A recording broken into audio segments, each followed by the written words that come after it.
Okay, let's get started. Let's go over two-page in your real estate manual, page 2-23. And this is the beginning of day 3 or lesson 3 of the Colorado contracts. This is also for pre-licensing and also for the broker administration course and also the introduction course, reintroduction course. So, bottom of page 223, second to last paragraph down there, third, which second to last talks about the holdover agreement. We covered that pretty extensively in the listing contract. And again, the main thing to remember about that is that that holdover agreement on the state exam may be called an extension clause, which it isn't. It doesn't extend the listing.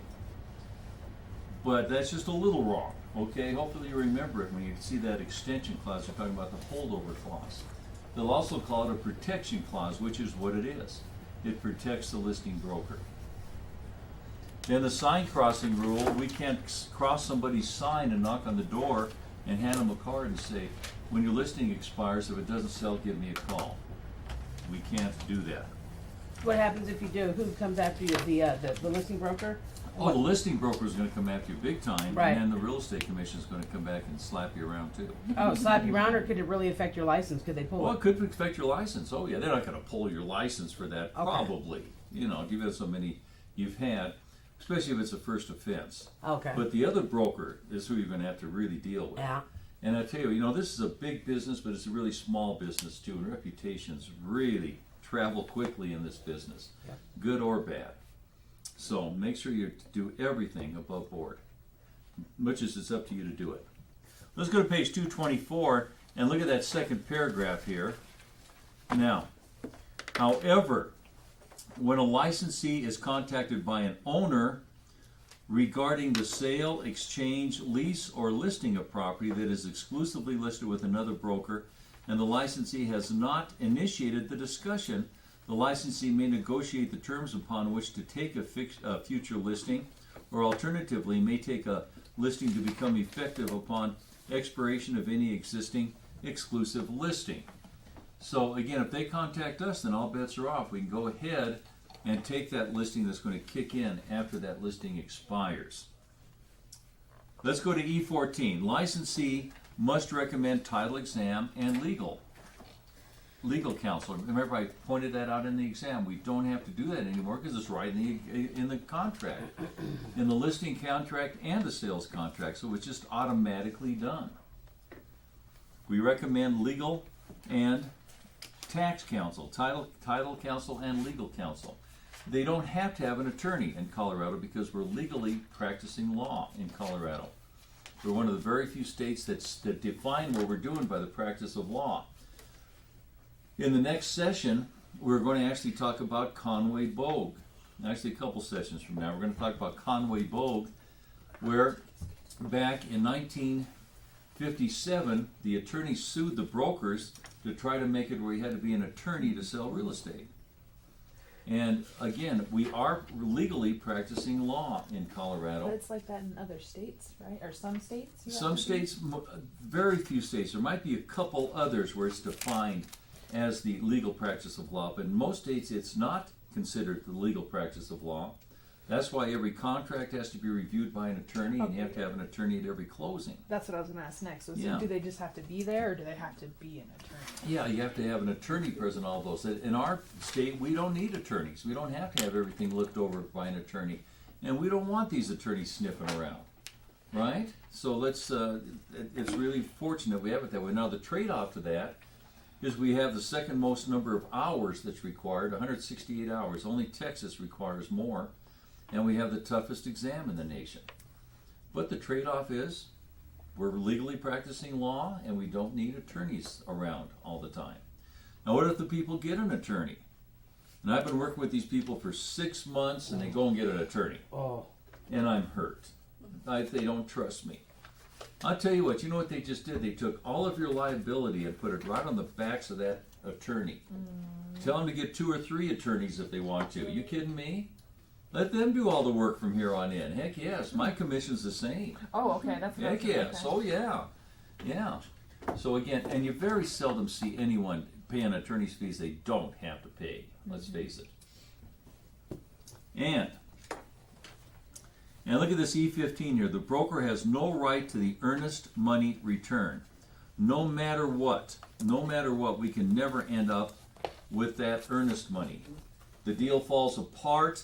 We're going to find out in the sales contract, which we're going to go over here in a couple sessions, that there's three things we can do. Remember, the deal fell apart. I'm sitting in my office with this $5,000 check. Both parties are calling each other a crook, so I can't give it to either one of them, or the other one's probably going to sue me. So I'm just going to hold on to it.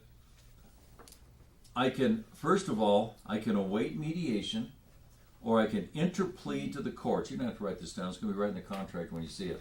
You can await mediation, or what's the next one follows mediation? Interpretation. Arbitration, then litigation, just in case. Or 120 days. we can wait 120 days. If nobody tells us what to do with it, we can return it to the buyer, and we can also interplead to the courts and let the courts decide what to do with it. That's when you know that deal is really dead. When you give it over to the courts to decide. Because, really, if I'm waiting, I'm trying to make this deal still happen. Probably both brokers are really working trying to make this deal happen. I've never been to a closing where it didn't close. Everybody goes to a closing for one purpose, and that's to make that deal happen. Nobody goes to a closing to kill the deal. That happens before the closing. You get all that out of the way. Now, what is it when, I could have sworn earlier you explained that there's times when the broker and the seller can split the earnest money? There's Or is times. That's if, like, the buyer defaults on something? Yeah, we talked Okay. about it during the contract. The question is, when is that time when the listing broker and seller can split the deposit? That's when the buyer flakes on us. Before closing, he decides he doesn't want the property after all, and he Okay. forfeits his deposit. But this is if there's no... Yeah, this is where the Yeah. whole deal fell apart. I'm sitting there in my office with this check, and I've got three options. I can await mediation, interplead to the courts, or wait 120 days, and it's spelled out very, very clearly in the purchase agreement, which we'll look at here in a couple more sessions. And how about E16? The owner held security deposits. When you're selling your own house and somebody gives you a deposit, an earnest money deposit, and you're not using a real estate broker, does that seller have to have an account to put that escrow money in? Remember, all escrow money, other people's money, has to be in an escrow account. One of the exceptions are people who are selling their own house. Now, new home builders do have to have escrow accounts, new home builders. But if you're just selling your property, you don't have to have one. You put it in your checking account, and that's fine. And then E18, fees from the mortgage lenders require private written approval. Let's read this. A licensee shall not accept, directly or indirectly, a placement fee or commission. This particular statute, when we did the questions for the state exam, when PSI, the testing company, first came to Colorado, that's when we did all their questions for them to make sure that they conformed with Colorado statute. And at that time, there were a bunch of questions on the exam that were just totally wrong, where they said that you can get a referral fee as long as both parties agree, on and on and on, and that's just not true. It's not true. We can never get an unearned fee from anybody who's part of the transaction. And so what happened, we got to that part, and I kind of made a point. I said, guys, there's a bunch of questions on the exam that are totally wrong concerning this, and we've got to change them all because it's totally against RESPA. What's RESPA? Real Estate Settlement Procedures Act. Real Estate Settlement Procedures Act. And they have two purposes: to regulate how closings are supposed to happen. Real estate settlement and closing, same thing. Settlement Procedures Act, and they regulate that, and they also regulate kickbacks, referral fees. And I said, because what we're doing, the way these questions are, it's going against RESPA. And the head of the education department was in the room, and he said, And he said, Real Estate Commission doesn't recognize RESPA. And I about came out of my chair. I said, the heck they don't. And I kind of got out of control because he kind of gave me the look, like sit down, you know. He's a buddy of mine anyway. But anyway, we changed all those questions so that none of them were wrong. Now they couldn't change this number 18 here because it's part of state statute. But instead of taking it out, they changed it. They added something to the back of it. Let's read it.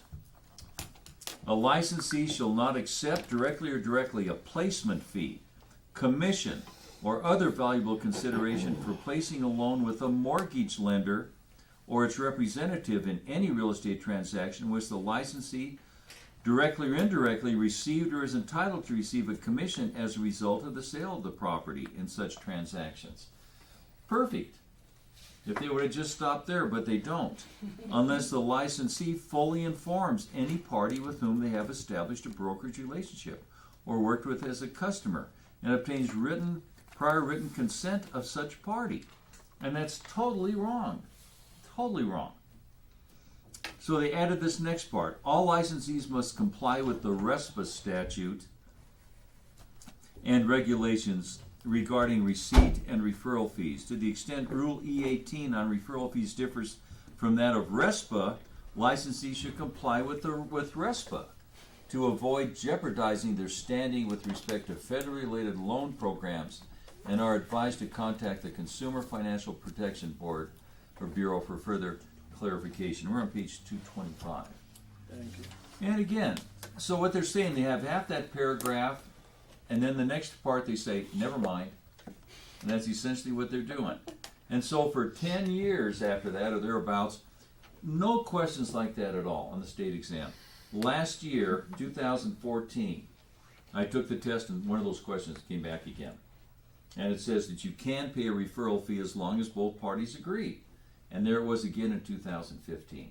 That same question, okay? So on the test, So on the test, you're going to see it where, yes, with permission of both parties, you can get a referral fee, which is totally wrong. But that's the right answer on that question for the state exam. Okay? Is that maddening or what? Yeah. Don't know, Clear at as least water. I'm Clear telling as you mud. about it, you know. So anyway, expect to see that question on the state exam, and you'll nail it. You'll nail it. Because you can't do it with the permission of the parties. But that question says you can. E19, fees from title insurance companies are prohibited. We can never, under any circumstances, receive any monetary compensation from a title company. And title companies have a ton of money to spend on promotion. And they're wonderful to work with. It used to be they'd give us tickets to Bronco games and trips and all this stuff. And they finally reeled them in where they can't do that anymore. They can, but they have to be with us. So what they'll do sometimes is take you to a dinner and then go to a Nuggets game, something like that. And title companies are wonderful, guys. They'll help you with you want to do any mailings. They'll give you free lists a lot of times and give you a real discount on printing and things like that. Can you do work with them on that? Definitely. But you can never receive any type of fee from them. You know, a title person comes up and says, every deal you run through, man, I'm gonna flip you $100. No, can't do it. You can never get a referral fee from anybody who's part of the transaction. And title companies, more than anybody, you can't. And you will see that question on the state exam. And property list price must be set by the owner. Who sets the listing price? The owner. And is that true? No, it isn't. Because if I'm sitting there and I tell the guy, your home's worth $250,000, and he says, well, let's put it on the market for $300,000 and see what happens, I'm going to tell him I'm not going to play that game. Because even if I sell it, it's not going to appraise. So the sales price is negotiable. But for the state exam, who has the final say on that listing price? The seller. The seller has the final say. Who determines the commission? The broker. Now, isn't that negotiable too? You better believe it is. But for all intents and purposes, who sets the listing price? The seller. For any question you see, who sets the commission? The broker. even though they're both actually negotiable. And licensee must respond to a complaint or audit notice in writing. And what happens is they audit about 3% of all of us every year. And they just want to make sure that mainly we have our continuing education in order. They'll audit every one of us every year, 100%, to make sure we have errors and omissions insurance. And they'll just, you don't even know they're auditing it. They just pull it up and because what happens when you order your errors and omissions insurance, they don't send anything to you. They send it to the real estate commission and let them know that yes, you got your errors and omissions, everything's cool. So you're going to be fine. But they audit, and mainly who they audit are property management companies, because they're dealing usually with a lot more money, a lot more different types of escrow accounts, and there's more possibilities for fraud and mismanagement of that money. But we will get audited sometime. I've been in this business forever. I think 2 years ago was the first time I've ever been audited, and they just asked for my continuing education. I sent that in, no biggie. So if you get audited, that just goes with the territory. We're professionals. They're making sure that we're doing things right. Do they audit the specific broker or the actual company? Do they audit the company or the broker? When they audit the company, they'll probably audit the employing broker, okay? Mm-hmm. And then they're going to make sure all of his books and everything are in order. And if there's anything that they see that isn't there, like a friend of mine just got audited, one of his people underneath him just got audited for something. And what was happening, she had her contracts were great, but she didn't have the seller's disclosure in every deal. She didn't have that potable water, if you want to pronounce it, disclosure. She didn't have her square footage disclosure. And these are required disclosures. She'd been in the business for so long, and she didn't know she needed them. And the employing broker is in trouble for this too, because it's up to him to make sure also. And so they audited her, and boy, I'll tell you what, he said, boy, when you open this up, it opens up everything, because now they want to see what everybody in there's doing when there's something that blatantly wrong. So, again, just make sure you have your ducks in a row. Then 22, inducement for settlement services prohibited. Any type, let's read this. Pursuant to the state statute and the Federal Real Estate Settlement and Procedures Act, good old RESPA, right? The state statute and the state statute real estate broker, whether engages in affiliated business arrangement or not, shall not accept or give any incentive, disincentive, remuneration, commission, fee, or other thing of value to or from a settlement service provider for the referral of business in a real estate transaction involving a federally related mortgage loan. What do they mean, federally related mortgage loan? FHA, VA, or any conventional loan that's being sold to Fannie Mae or Freddie Mac. Anything involved, that's considered a federal related mortgage loan. And real estate brokers are allowed to pay a referral fee to another licensed real estate broker if reasonable cause exists. Nothing in this rule shall prohibit a person or entity from receiving a bona fide salary, commission, or other compensation for services rendered, whereas a return on their ownership interest in affiliated business. Remember that affiliated business is a one-stop shop where underneath the same roof they might have a real estate company, a lender, a title company, an inspector, maybe even a moving company, who knows. You don't see them around as much as you used to, but you still see them around. And a lot of times I want to run my loan through my own company, but they can't pay me any referral fee for running that loan. Payment to out-of-state brokers, E23. Look at those last two lines underneath that A there. The broker licensed in the other state or country must reside and maintain an office in the other state or country. This rule shall also apply to payment made to citizens or residents of a country which does not license real estate brokers, if the payee represents that they are in the business of selling real estate in said country.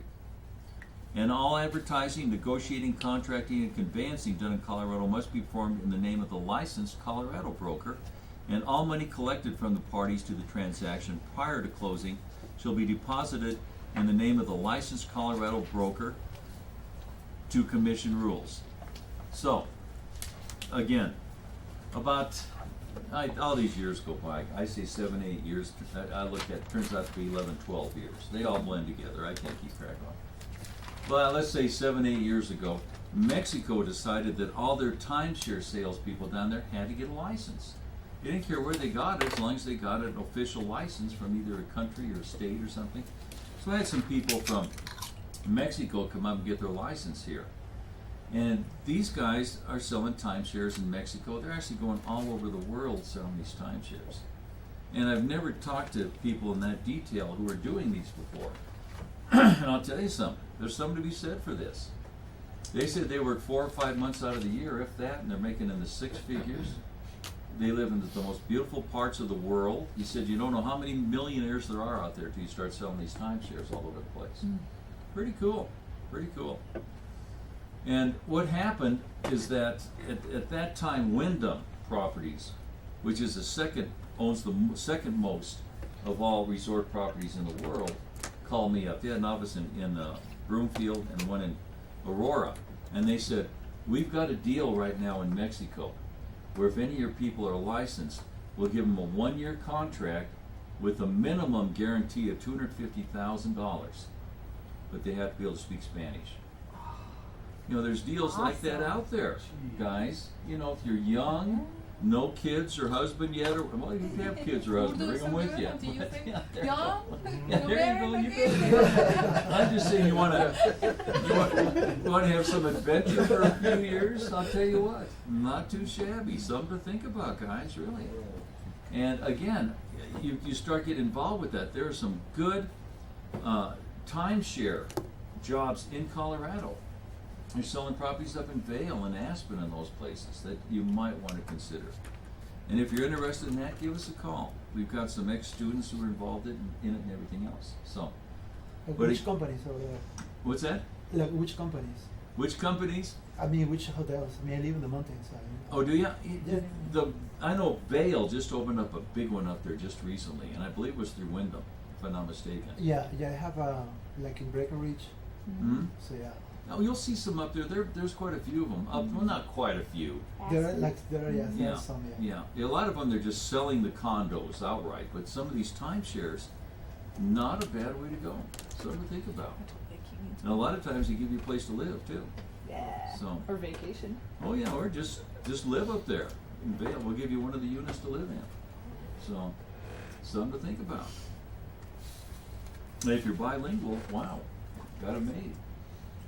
So, let's look at E24 here. Fraudulent application subject to discipline. You just don't lie on your application for your license. Just be as honest as you can be. And continuing duty to disclose conflict of interest and license status. Whenever we're buying, selling, or leasing real estate, once we get our license, we have to say that the purchaser or tenant, whatever, lessee, is a licensed broker for the state of Colorado, a licensed real estate broker for the state of Colorado. We always have to state that in all of our contracts, guys. If you go rent an apartment, you have to have that statement in your lease agreement. Now, what if you're on inactive status and your license is on inactive status and you're not practicing real estate? You're still a licensed real estate broker, and you have to have that statement. You have to have that statement. Any questions on that? And that's what they're talking about, a conflict of interest. You know, we're held at a higher standard than the rest of the public is because we know more. You know how much the average person knows out there? About as much as you did before you started this course. That was 10 years ago, it feels like, I know. But nonetheless, we know more, we're held at a higher standard. Can I ask a quick question on that? Sure, So you bet. if I have a rental property and I'm a licensed agent, when I do my rental agreement, I have to disclose to them that I'm a licensed agent? If you're renting one of your own properties, Uh-huh. yes. Okay. Yes, how about if you're selling one of your own properties? In the MLS, you put down agent owned. I knew in the MLS if I buy or sell, I just didn't know about the leasing. Oh yeah, any leasing. And how about this also? Do you have your carbon monoxide detectors in them? That's so important. Maybe you have an old lease that may be a couple of years old and it hasn't renewed yet. And back then you didn't have that requirement. and now you're renewing your lease, you have to get those carbon monoxide detectors in there upon the renewal of this lease. So, something else that you need to know about. Does that surprise you that you have to do that on your own properties? It- Or? Yeah, I just didn't know. Well, Yeah. I've never been a licensed agent, so how would I know? I didn't know. How many properties do you have? I'm not being nosy. Just 6. You have 6 properties. Good for you. And and are you managing them yourself? Good deal. Good going. Now remember, 6 property. You just only have to have 1 escrow account. Now, if it's your own property, does that rule apply? Not really. But why would you want more? Right? And Well, so. you say it's to spread the risk, so that way if one sued me at one rental, then they would only really get that one account. If I have another one in another name, then they could only get that one account. That's what I was told, and that's why we have. Oh, no, LLC set up that way. not at all, not at all. And the saving was, you have to have 1 account for every unit, I think is what you're trying to say. But 1 I escrow don't. account. So I have one. All you account need is, for all. all you need is 1 escrow account, that's all. Right. And you can dump everything in there, everything. You know, the prepaid rents, the security deposit, the animal deposit, you name it. You just need 1 escrow account. You can dump all 6 of them in that 1 escrow account. Right, but if a tenant sues me from property A, Mhm. then they can get to all of those funds, whereas if I have each property in their own separate funds, they should only be able to get to those funds. isn't it? Now let's talk about this.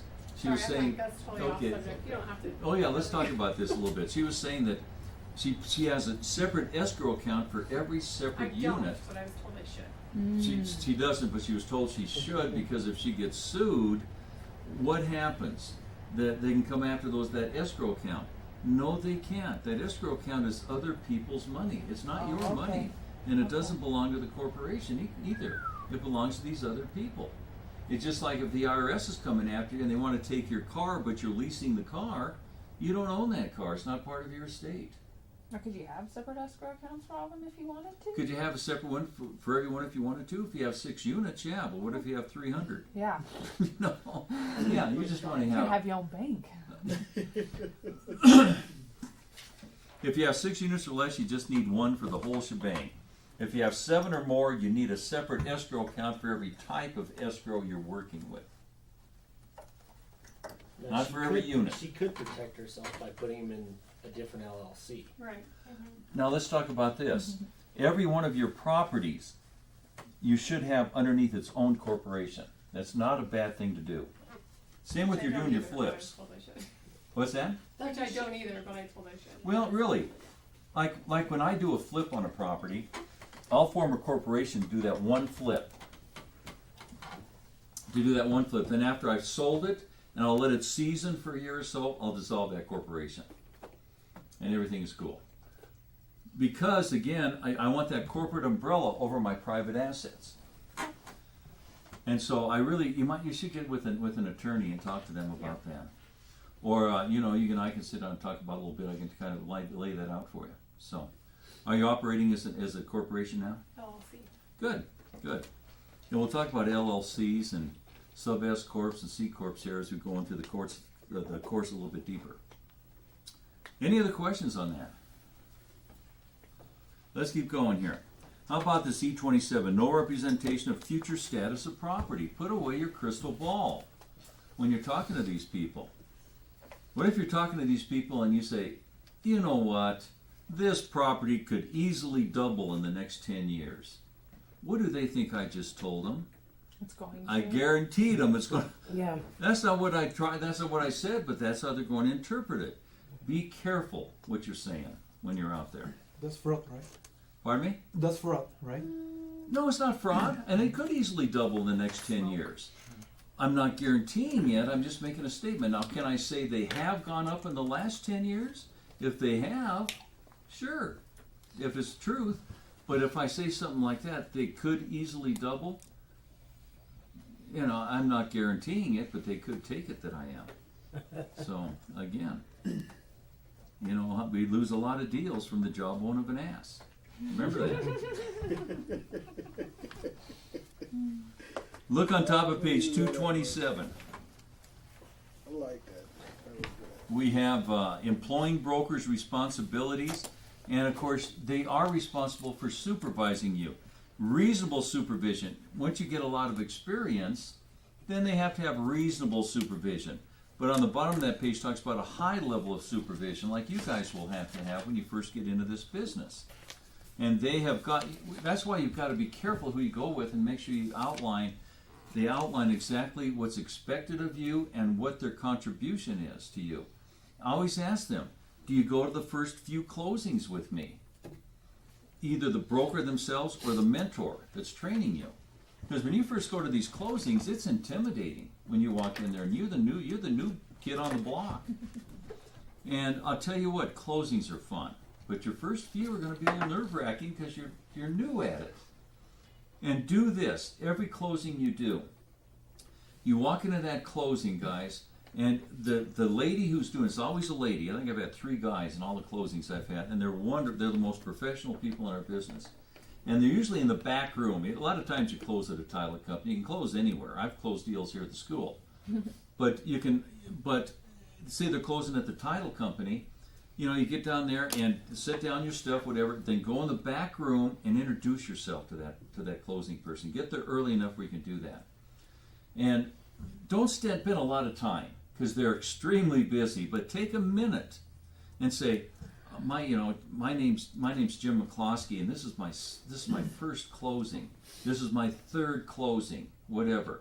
And boy, I tell you what, if you could cover my back, I'd really appreciate it. And she introduces herself, and like I say, just 30 seconds, a minute at the most, and say, I know you're busy. And if you do that, guys, and something goes wrong at that closing because of something you did, and she knows about it, that you're a new one in the business like that, and you took the time to introduce yourself, she'll make you look really good. But if you don't tell them that you're new in the business, everybody's going to look at you like you're the village idiot sitting there. And I do that at every closing, guys, every closing. And I don't care how many closings you have, go back there and introduce yourself to them. That's a matter of courtesy to them, too, because they're extremely hardworking people. Okay. Let's look on this E33 on page 228. Ministerial tasks. Following proper disclosure pursuant to the state statute, a broker engaged is a single agent for one property. Remember, dual agent, both properties? Single agent, just one property. To a transaction may assist the other party by performing such ministerial tasks as showing a property, preparing and conveying written offers and counter-offers, making known the availability of financing alternatives, and providing information related to professional, government, and community services, which will contribute to completion of the transaction and successful fulfillment of the agency. Performing such ministerial tasks does not of themselves violate the terms of an agency relationship between a broker and a buyer, seller, tenant, or landlord, and shall not create an agency or transaction broker relationship with the person being assisted. So, a lot of times you're going to have assistants out there. We're going to be talking about unlicensed assistants here in just a little bit. And we're one of the few states that allow us to have unlicensed assistants. And these people can do everything we can do except negotiate and fill out contracts. They can pass out flyers, they can go put the signs in the yard, put the lock boxes on the properties. And if you need an unlicensed assistant and you don't get one, all of a sudden you become your own unlicensed assistant. So, remember that. Look at this next one, E34. Purchase offers must go to the listing broker. Well, of course they do. The purchase offers always go to the listing broker. Who present them to the listing broker? Your employing broker does. You don't do it if you're working with a buyer. It goes to your receptionist there, and remember, you give them a copy of the contract and you get a receipt for that check.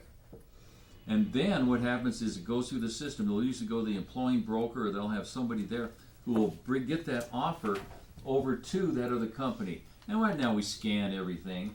We scan everything back and forth. And so that's what they're talking about here. But the listing broker is the one who's going to, of course, have the offer to present to the seller. Then the listing broker runs with the ball. They set up the closing, order the title, all that stuff. And on E35, bottom of the page, the brokerage relationship disclosure must be in writing. That says it all. How about good funds? Look at number 1 here. Good funds. This is what I put. Where do I put my escrow money? I have to put it in a place where I can get my hands on it immediately. Look at this number 1. What's the definition of good funds? Suitable or available for immediate withdrawal as a matter of right. Big star by that. Big star by that. Those of you who are in pre-licensing may very well see that on the state exam. Again, available for immediate withdrawal as a matter of right. And remember, cash is not considered good funds anymore. You can't show up at a closing with a suitcase full of $100 bills. You used to be able to, not anymore. In fact, actually it's against the law not to accept legal tender for all intents and purposes. But again, I'm not going to question it. Who's going to show up with a sack of money anymore anyway, except maybe marijuana sellers out there, because it's so tough to use that money. You know, you can't use that money to get any type of federal funding on that. If you're working with these people who have these outlets for marijuana, spend a minute or two on that. You can't use their income to apply for any federal loan, Fannie, Freddie, or Jenny. Isn't that something? That's crazy. Not only that, but not every one of these dispensaries are making a fortune. Several of them have gone bankrupt. And if you bankrupt one of those, and it's for a marijuana dispensary, the way I understand it, whenever I talk about taxes, I always start it that way. The way I understand it is that you cannot hide any of your finances that you're declaring bankruptcy for within that bankruptcy. Isn't that something? You're stuck with it. So again, because the federal government does not recognize Colorado being able to sell marijuana. So just some real interesting things out there. If you take these courses, real estate courses that talk about marijuana and how to handle your clientele in this, it might be very well worth your time to do that. We're inventing it. There we go again. Only Colorado. Colorado was the first. How many times do I say that in this course? Over and over and over again. So let's go to this E37. No fees to licensee or agent for legal document preparation. This is part of Conway-Bogue. Remember I mentioned that a couple hours ago.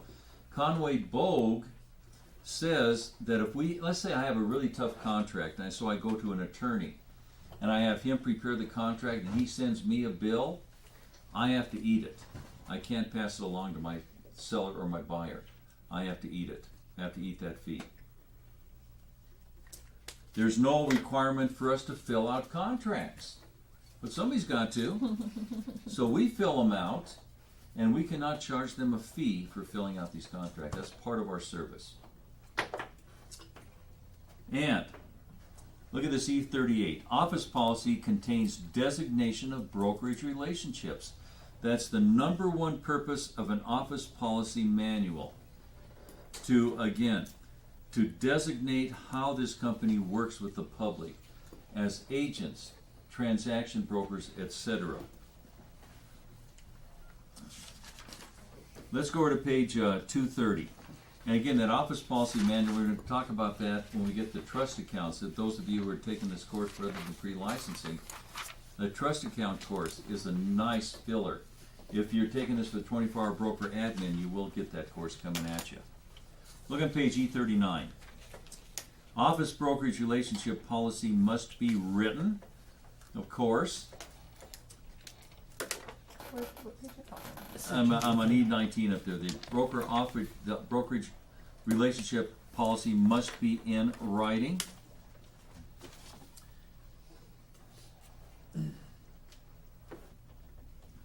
Okay. And what we have there, we have a bunch of things in there that should be in the office policy manual. Keep your fingers there and flip over to page 3-16. 3-16. That and some other issues here should all be in the office policy manual on 316. And also, when we get to the trust accounts, there's another whole page of things that should be in that office policy manual, so that people going to work for us or who we go to work for, we know how to play the game. We know what to expect. Let's go back to page 230. Remember, those of you who are in pre-licensing, we talked about agency and transaction broker, and for you guys, it's so confusing, and it is until you get out there practicing it. those of you who are taking this course to get your employing broker designation, you're kind of old hands at it. You know how to work transaction broker and agency. But remember when we read this paragraph, second to last paragraph on E40, double-ended brokerage relationships. When I read this to you guys in pre-licensing the other day, you were looking at me like what the heck is this all about? Now it's going to make more sense, hopefully. Let's read this. A broker shall not enter into a brokerage relationship with one party as an agent and the other party as a transaction broker.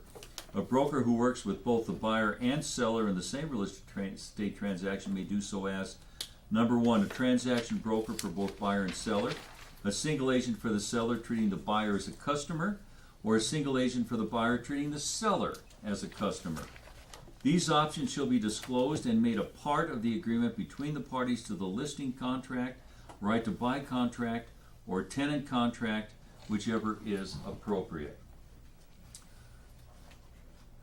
I was working with one of the attorneys who were on the forms committee.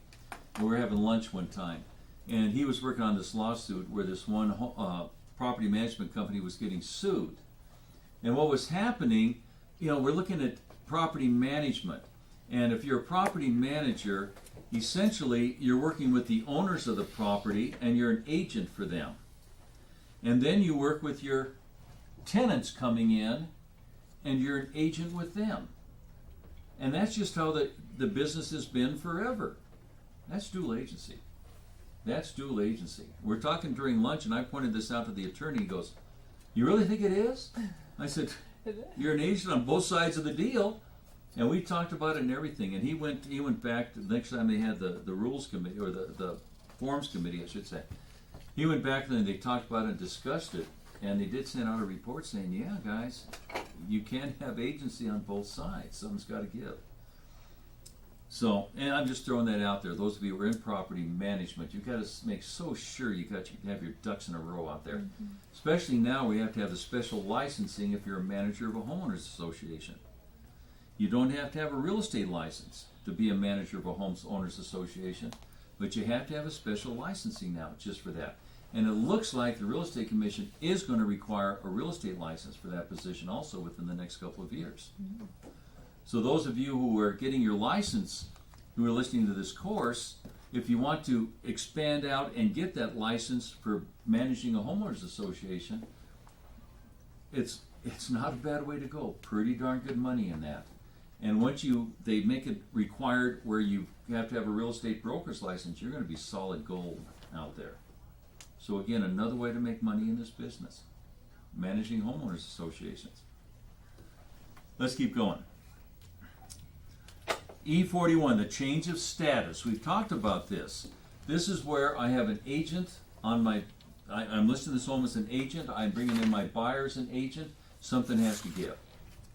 Something has to give. We're going to look at this change of status disclosure when we go to the purchase contract. And let's read this, bottom of the page, 230. A broker working with both the buyer and seller in the same real estate transaction who changes from working as a party's agent to assisting the party as a transaction broker shall either check the box for transaction broker and the box, this is the change of status in the commission-approved form. Contract to buy and sell real estate, if applicable, or provide a written change of status. Transaction broker disclosure to the party that has the changed relationship, seller and buyer, with the broker at the time the broker begins to assist as a transaction broker, but not later than at the time the party signs the contract. When do we have this change of status happen? At time of contract. When does this change of status happen? At time of contract. And for purposes of this rule, seller shall include landlord and buyer and shall include tenant. So again, and what we're going to find out in the purchase contract, I have an option of either making it where one of the parties, if there's dual agency, has to become a customer. Or I can do the next section where it's up to me whether I want to make one of them a customer or change them both to transaction broker. That's what I like. And we'll look at that when we go over the purchase contract. Let's go to E42 here. Notice required on CMA. What the heck's a CMA? competitive or comparable, either one market analysis. And who fills out one of these? The real estate broker does. You guys do. And again, this is for a CMA, and what's a BPO? Broker's price. Broker price opinion, and that's ordered by a bank when a property's gone through foreclosure, and they'll hire you to go out and do a BPO on it to see what the price is. We can no longer, as real estate brokers, do BPOs or any type of appraisal for purposes of financing. It has to be strictly for purposes of marketing. And these BPOs, we're going to talk about them in greater detail here in a little bit also. The Real Estate Commission really frowns on BPOs because it's outside of your expertise. You're not appraisers, you're real estate brokers. And if you get sued for being in a BPO, there's a good chance your errors and omissions will not cover you because it's outside of your expertise. Something else to consider. And they don't pay you much for these either. I got a buddy of mine, he says he does about 15 a month. Yeah, I haven't talked to him for a while. I'm sure he doesn't do 15 a month now because there's that many foreclosures. But he said when he was rocking and rolling, when there's, remember, 13 million foreclosures in the last 7-8 years, that he was doing about 15 a month. He said by the time he paid for his gas and everything, he was making about $7 an hour. So, and the liability is Then you through get the the roof. listing out of it, And the reason mostly. people do it is to get the listings out of it, but you can't get that listing on when you've done the BPO on. So, because that's Say that again? you can't get a listing on one that you've done that BPO on, because that's a conflict of interest. Now you can get with the bank and get on their list, well, they give you some other ones that other brokers have done BPOs on. But yeah, if a bank does that, it's a conflict of interest. Has it been done? Sure. Is it still being done? You bet. Don't you do it. Because that is, you can see what the conflict of interest would be in there. Let's look at this E42 and read this up here. Second paragraph. When a real estate broker prepares a competitive market analysis, CMA, or a broker's price opinion for any reason other than the anticipated sale or purchase of the property, the license must include a notice stating this evaluation was prepared by a licensed real estate broker and is not an appraisal.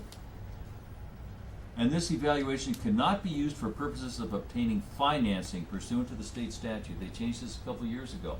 It can never be for financing.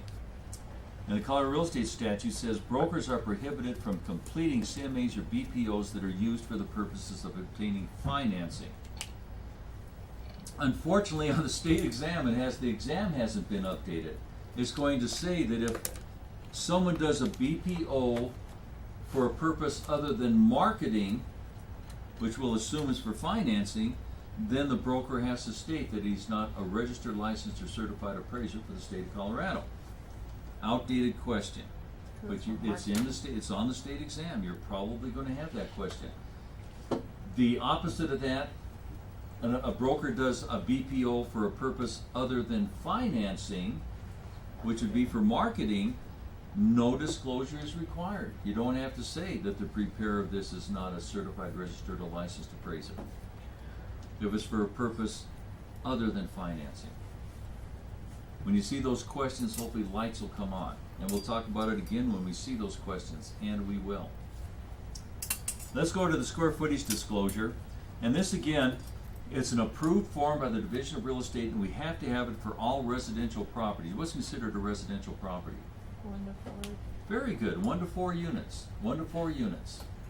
Single family homes, duplexes, triplexes, fourplexes. Let's read this. This rule applies to transactions involving the sale and purchase of residences, new or existing. It requires the listing licensee to disclose the square footage of the floor space of the living area of the residence to the buyer and seller when a licensee disseminates such information, including submission to a multiple listing service. If the licensee personally measures or provides information from another source of measurement of the residence's square footage, the licensee shall use the commission-approved form for such disclosure. And the licensee listing the property is responsible for accurately representing any source of square footage. And the license measurement. A licensee is not required to measure the square footage of a property. We're not required to measure it. If the licensee takes an actual measurement, it does not have to be exact. Then my least favorite word. However, just cancels out what they just said. The licensee's objective must be to measure accurately and calculate competently in a manner that is not misleading. And the standard methodology, highlight that word. The methodology or manner in which the measurement was taken must be accurately disclosed to the buyer and seller. I used above grade finished exterior square footage would be what one statement would be. Want to write that down? We always use exterior square footage, above grade finished exterior square footage. We don't use basements, we don't use garages. We use above grade finished exterior square footage. Unless we're appraising a what? What would be an exception to that? No, commercial, same thing, exterior. How about condominiums? Remember, condominiums are air lots. You only own your interior airspace. You don't own your exterior walls and you don't own the land, but everybody in the subdivision owns all the exterior walls and all the land and the tennis courts, the swimming pool, clubhouse, as tenants in common with an undivided interest. So we have to discuss the methodology. How did we come up with this square footage? What method did we use? And number two, the buyer and seller must be advised that the measurement is for purposes of marketing and is not a measurement for loan, valuation, or any other purpose. And the buyer and seller must be advised that if exact square footage is a concern, the property should be independently measured. Another sources of the square footage. If a buyer or seller is provided information from another source for square footage, that source, whether an actual measurement, building plans, prior appraisal, assessor's office, shall include the date of issuance, if any, and must be disclosed to the buyer and seller in writing by the licensee in a timely manner. Such disclosure must be on the commission-approved form and must advise the recipient to verify the information. A licensee may not provide information to a person from a source known to be unreliable. Did we talk about county records or unreliable? They're just I unreliable. have a question about Yeah. that. So you said the property that they said it was smaller than what it really was. What if it was backwards? What if they were saying it was bigger? How would you go to fix that? That was my property. I mean, Oh. when I had that 3,000 square foot home, and they measured two sides and said it was 2,500 square feet. What if it was the opposite? It was 2,500 square foot home, and they said it was 3,000 square foot home. We're all hypocrites. I go down there and fight like crazy to get that changed, of course. Well, yeah, because you're So- not gonna. I mean, the other way around, yeah, I wouldn't say Well, anything sure, about that. But yeah. I'm not gonna pay more taxes on. You know, I mean, is that something that you would have to make the buyer do? Do make the buyer do what? Yeah, What do you mean? like if a buyer was, I was showing this home, Mhm. and they're like, "What's the square footage?" And they're like, "Well, county records say it's this big, and it's really this big."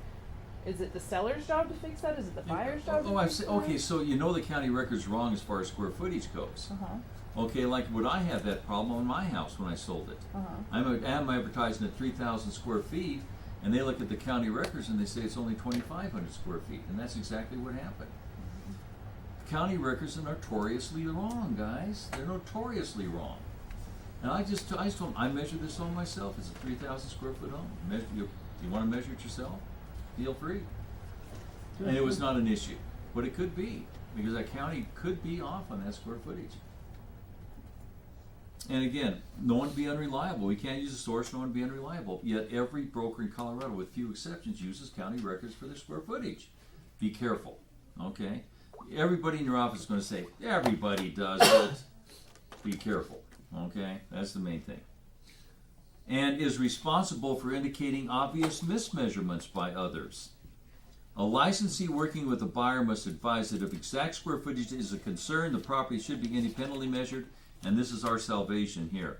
This requirement is fulfilled by the licensee supplying such buyer a copy of the commission-approved form for disclosing square footage. And so we have that form. We pretty much got that as an umbrella protecting us from any lawsuit or against the real estate commission coming over and saying that we really screwed up on it. But we got to make sure that we're not way off on what we did. And actions where a license is suspended, revoked, expired, or inactive. Upon suspension, revocation, expiration, or transfer to inactive status of a real estate license, the licensee is responsible for immediate compliance with the following. We have to cease any activities requiring a license, needless to say, return the license and pocket card to the Commission. If an employing broker, inform all employed licensees of the change in license status and the effect of such change on the license status of those licensees. Top of the next page. Cease all advertising, including but not limited to use of office signs, yard signs, billboards, newspapers, magazines, the internet, direct mailings, and multiple listing services. Inform all owners, buyers, and tenants of the action taken and the impact that the change to license status will have on any pending transaction. It is the responsibility of the employing broker to ensure that another broker is designated to perform the duties requiring a license in all pertinent transactions, or to release the affected parties from any listing contract with the real estate brokerage. And if you're an independent broker, a one-person shop, inform all owners, buyers, and tenants of the action taken and the impact that the change in license status will have on any pending transactions. Release the affected parties from any active listing contract with the broker and instruct the affected parties to seek guidance from a licensed attorney or an actively licensed real estate broker regarding any pending transactions. And the broker is responsible for accounting for all funds and making all final disbursements. The broker is responsible for maintaining all records for 4 years. Big star by that. We've talked about that several times already. Now, who's responsible for keeping the records for 4 years? Only the employing broker. When you're an associate broker, there's no requirements for you to keep your records, but you should.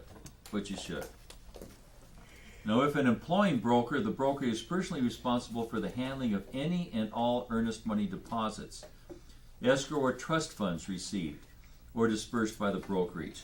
The broker must account for all entrusted funds.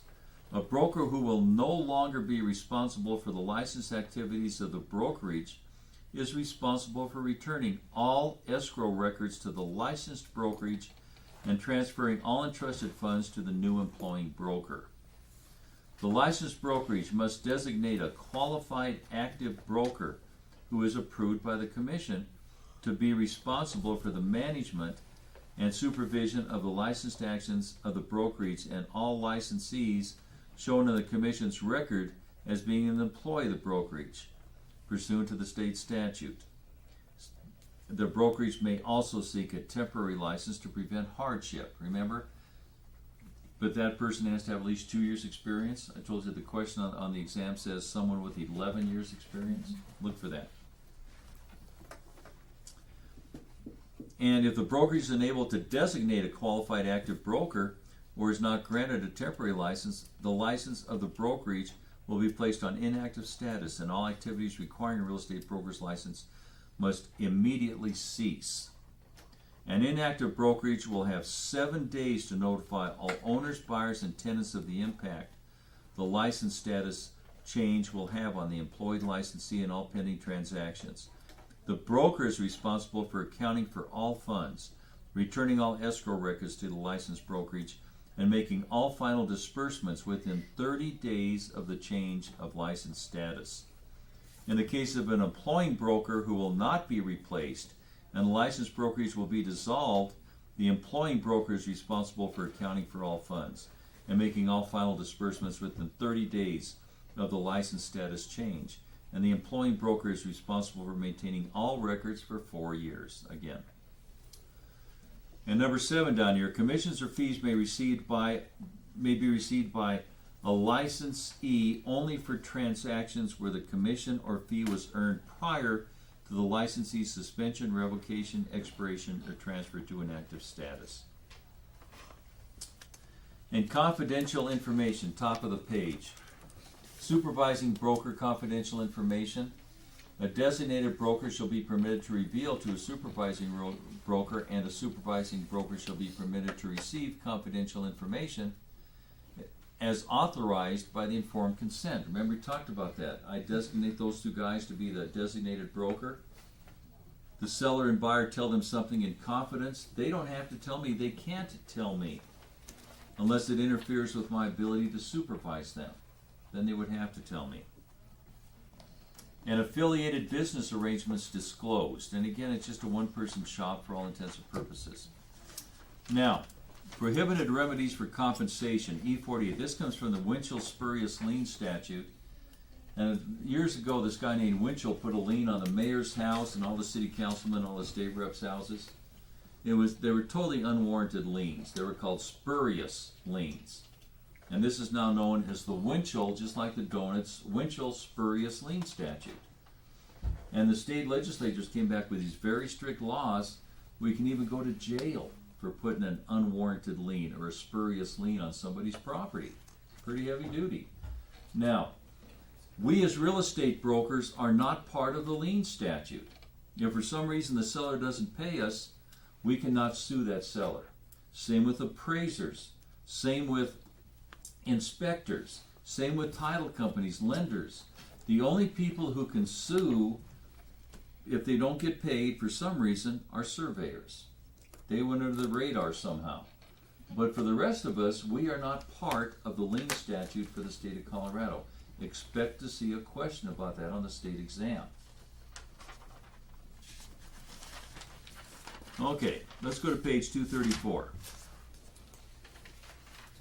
And remember, we mentioned this slightly yesterday. If you get a felony for some reason, make sure, E49 up there, immediate notification of conviction, plea, or violation required. Make sure you immediately tell the real estate commission that happened. You can still hold your real estate license if you get a felony. If you get a felony and you tell the real estate commission about it, they'll look into it and see what the situation is and everything. And of course, if you're going to jail or whatever, you can't practice. You can't practice from jail. You guys remember that one deal? It's like, again, these 10 years ago, probably 15 years ago, wherever it was.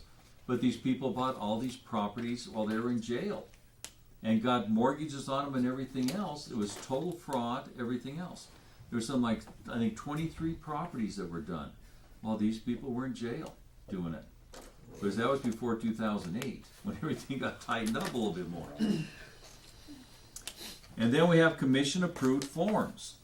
We only use a commission-approved form for our deals. And we want to. All we do is fill in the blanks, like we did when we filled out the listing agreement. We just fill in the blanks.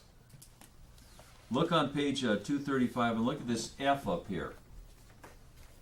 Provisions that are inserted into blank spaces must be printed in a style or type that clearly differentiates such insertions.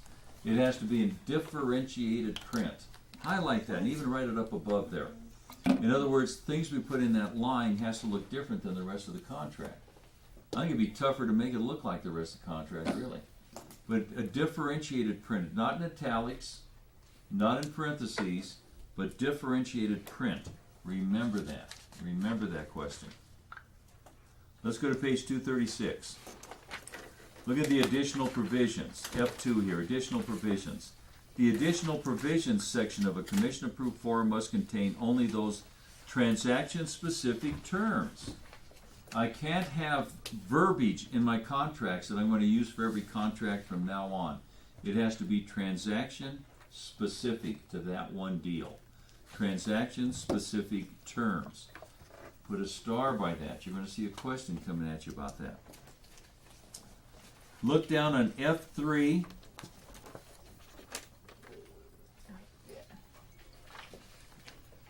And who can change things? Look at this F3, the addendum.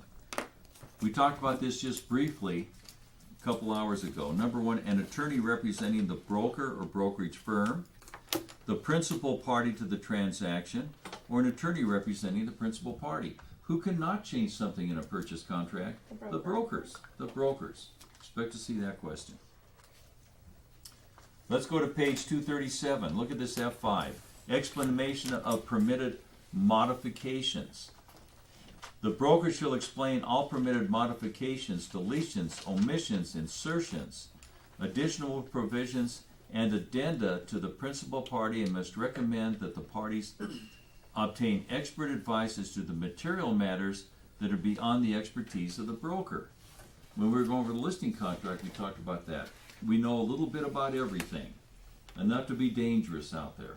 We really are, guys. And there's experts out there we can always consult. Now, if I'm filling out a contract, does it have to be typed? No. It can be handwritten. I can't tell you how many when I first got in this business, nothing was typed. If you turned in a typed contract, they thought you were nuts, that you were crazy. What are you doing, carrying around a typewriter with you? I can't tell you how many contracts I've written on the hood of the car, on my steering wheel. Yeah, it's totally fine. What the state statute says, look at this F6A here, middle of the page. Commission-approved forms used by a broker, including permitted modifications made by a broker, must be legible. Legible. Can I have it half typed and half written out? Sure I can, as long as it's legible. Whenever you're filling out a contract, those suckers are 16 pages long now. And most of the time you're in a hurry when you're filling them out. And almost inevitably, you'll miss a space or something. Can I go back in there and just fill that in before the people sign it? Yes, I can. Sure I can.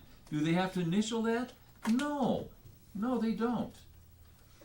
Usually want to have them initial at the bottom of the page, every page. But no, I can make changes in that contract as long as it's done before they sign that contract. Now, what about after they sign the contract? I find out that something is wrong and I have to change it. I don't go back. That's right. I don't go back in there and change it and have them initial it. I use an amend extend form that the Real Estate Commission approves. Okay, let's do this. Let's go ahead and take a 10-minute break, and then we'll come back.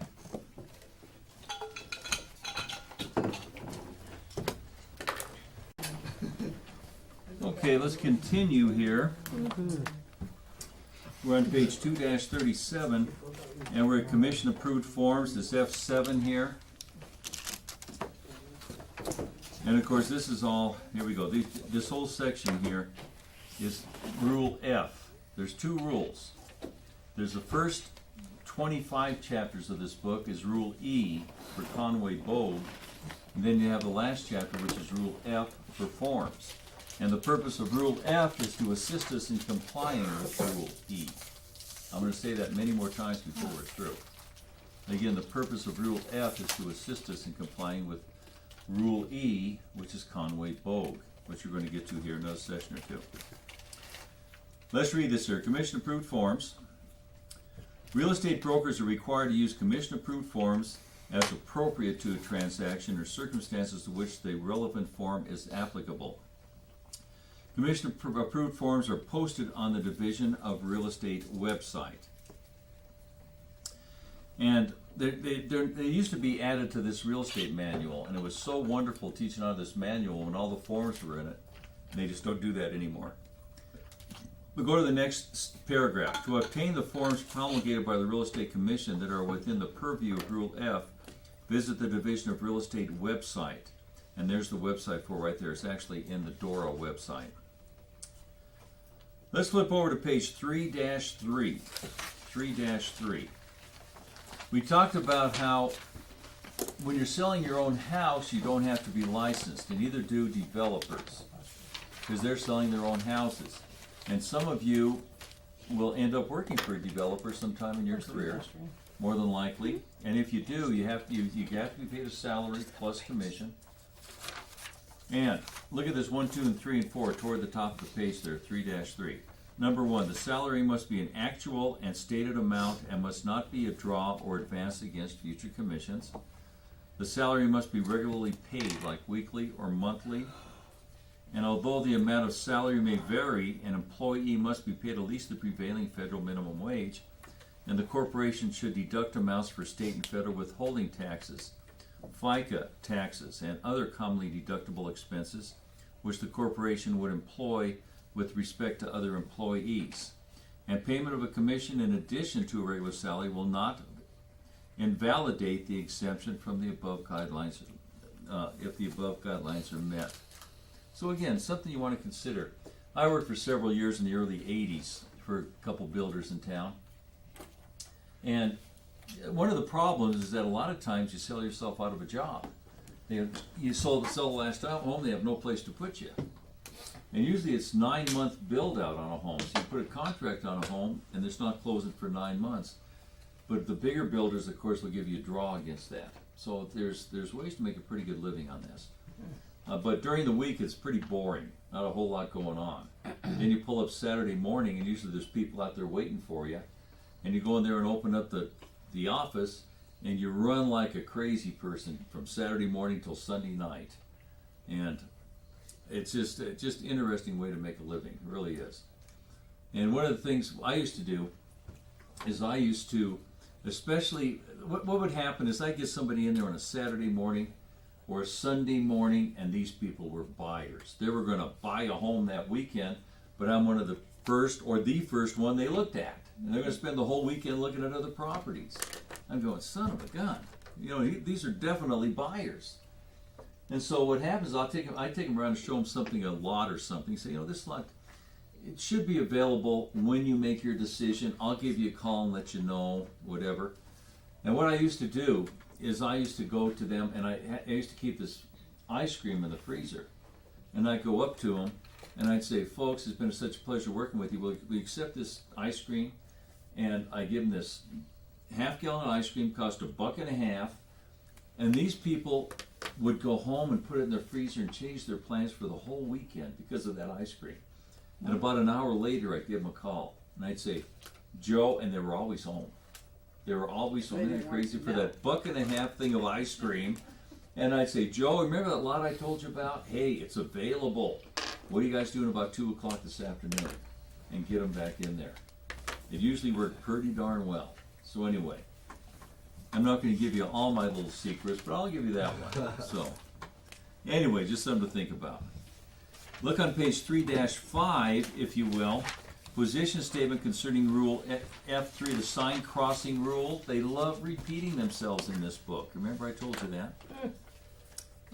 Look on page 3-6. It talks about commission position on interest-bearing trust accounts. We'll cover that in the trust account part in much greater detail. Look on top of page 3-7. 3-7, top of the page. Nothing in this portion position statement precludes a real estate broker from voluntarily transferring interest earned on a trust account to a fund established for the purpose of providing affordable housing to Colorado residents if such a fund is established. And again, there's like Aurora Hope, Habitat for Humanities. There are purchaser assistance programs out there, then some of them are pretty darn good. It's good to keep up with those. And how about commission position on advanced rentals and security deposits? Let's read some of this. At first paragraph, pursuant to the state statute, the commission rule E1 and E16, all monies belonging to others which is received by a broker must be placed in an escrow or trust account. This applies to tenant security deposits and advanced rental deposits, including credit card receipts held by a broker. And a broker may not deliver a security deposit to an owner unless notice is given to the tenant in the lease, rental agreement, or in a separate written notice that the security deposit will be held by the owner. Such notice must be given in a manner so that the tenant will know who is holding the security deposit and shall include either the true name and current mailing address of the owner or the true name and current mailing address of the person authorized to receive legal notice on behalf of such owner, along with specific requirements for how the tenant is to request return of the deposit. We're going to talk about this in greater detail when we get to the property management part of the course, which is one of the most interesting parts of the entire curriculum. What they're talking about here, again, we're talking about dealing with other people's money, security deposits. Who do those security deposits belong to? Tenant. The tenant. Who does the owner think they belong to? Him, right? Him or her, don't they? And again, when we get to the property management part, there's some real eye openers. It's one of the most educational parts of the whole curriculum when we get to that. Let's go down to the bottom of the page, second to last paragraph. Rule E15 states in part that when for any reason the owner fails, refuses, neglects, or is unable to consummate the transaction as provided for in the contract, and through no fault or neglect of the purchaser, the real estate transaction not be completed, the deposit should be returned to the purchaser and immediately. Not at once, but immediately is a question on the state exam. As soon as you know that they have that coming to them, immediately. Let's go to page 3-8, top of the page. Some brokers unnecessarily require a signed release by both parties even when there is no disagreement. Like I've called up one of my clients, maybe the inspection went real bad and they want their money back. And I'll call up and say, can you shoot that money over to me? And they'll say, yeah, shoot us a release form. And I will. I'll shoot them a release form. But then maybe I won't, maybe I get busy and I didn't shoot them a release form, whatever. I'll call them a few days later and I'll say, listen, I need that money back. Say, well, we didn't get your release form. Remember this, because even your employing broker may not know this. Let's read this here again. Some brokers unnecessarily require a signed release. And then the next sentence says, audits have disclosed many instances where brokers have held deposits for extended periods just because one or both of the parties will not sign a release. While good judgment is always urged, releases are not a requirement of the Real Estate Commission. In addition, where one party is given written authorization for the release of the deposit to another, a written release by the other party is not required. This next sentence, exculpatory, highlight that. What exculpatory language is protective language. Protective language, like hold harmless clauses. We can never have those in our contracts. In other words, no matter how much I screw up, you can't sue me. Something like that. You cannot have hold harmless clauses in our contracts. So let's read this. Exculpatory revisions hold the broker harmless, do not belong in an agreement for the release of the earnest money, and should not be used to relieve a broker from liability unrelated to the earnest money. There is no reason to ever have exculpatory language as we're working in the real estate industry. We can't hold ourselves out there as What's the definition of it? as untouchable. You okay? What's the definition of Exculpatory, language? hold harmless clauses, protective language, and hold harmless clauses. We talked about this a little bit toward the bottom, page 3-8. Look at the second paragraph from the bottom down there where it says, there is no obligation for a licensee to prepare any legal documents as part of a real estate transaction. Then the old word again, however, if a licensee or a licensee's agent prepares any legal documents, the licensee or the licensee's agent may not charge a separate fee for the preparation of such documents. We have to eat it, but we get an attorney's fee for helping us do those documents. Look on page 3-9. CP8 up there, middle of page, commission position on assignment of contracts and escrowed funds. Let's read this here. Assignments of contracts and escrowed funds usually occur when one real estate company is purchased or taken over by another real estate company. The following reflects the general position of the commission concerning the assignment of contracts and escrowed funds as it concerns the broker. Number 1, all parties to a contract must be informed of assignments, and all beneficiaries of escrowed funds shall be informed of any transfer of these escrow funds. Listing contracts may not be assigned by the listing broker to another broker without the consent of the owner, because the listing contract is a personal contract of a type which would not be entered into except when the owner relies on the personal skills and expertise of the broker. And the broker concerned with an executive contract is not a party principal to the contract itself and therefore has no voice in its assignment. The broker signs the sales contract only as the receiving agent. And the right of entitlement of a broker to a commission pursuant to a contract between the broker and the seller is assignable. In the commission-approved form of an executory contract, the agreement of the seller in regard to a commission is placed outside the body of the contract between the purchaser and the seller. What are they saying there? If the seller assigns that purchase contract to another party for some reason, we still have a commission coming. Or if the buyer assigns that contract to another party, we still have a commission coming. And the contract between the seller and the broker concerning commissions does not affect the contract between the principal parties in the sale. I still got a contract as the employing broker with that seller of that property.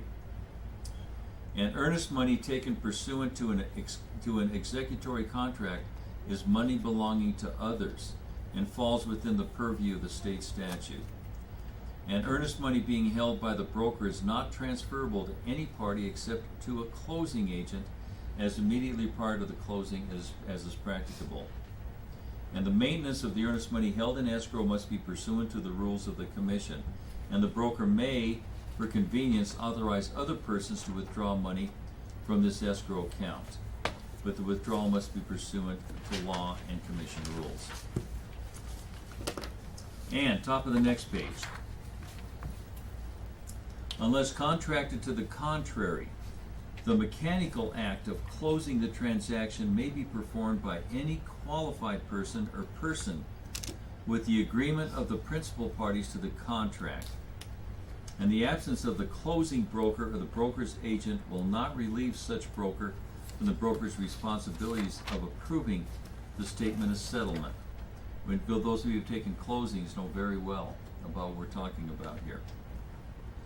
Number 10, if a licensed broker receipts for earnest money pursuant to an executory contract, what's an executory contract? One that's not completed yet. All contracts fall into two categories: executory, still in process, and executed. An executed contract has the signatures and everything else. So that's the definition here. Pursuant to an executory contract, and then transfer such earnest money to an unauthorized person who is also a licensed broker, the licensed transferee as well as the transferor is also subject to the laws and rules of the commission in regard to money belonging to others. And again, when we get to the trust account portion, we'll go in greater detail on that. Look at this number 11. If the seller and buyer who are in the sole beneficiaries of the escrowed money both agree that such escrowed money be transferred, then settlement has occurred, and the broker must transfer the money according to the wishes of the beneficiaries. This does not defeat the broker's right to a commission, whether by original contract with the seller or by assignment of such contract rights. And commission position on record keeping by brokers. And the commission is often asked what documents must be kept in the broker's files which concern a particular transaction. And again, what do we have to have in our file? Anything we sign. That's what we have to have in there. When we get to the trust account again, we're going to have a list of all the things that I put in a contract. I have a list that we use that's right in this book, and I just check off what's in that contract. And what's in that file, I should say, concerning that contract. And a duplicate means photocopy, carbon copy, facsimile, or electronic copies. And again, the beauty of what's happening now is that we don't have to have original signatures until actual closing occurs.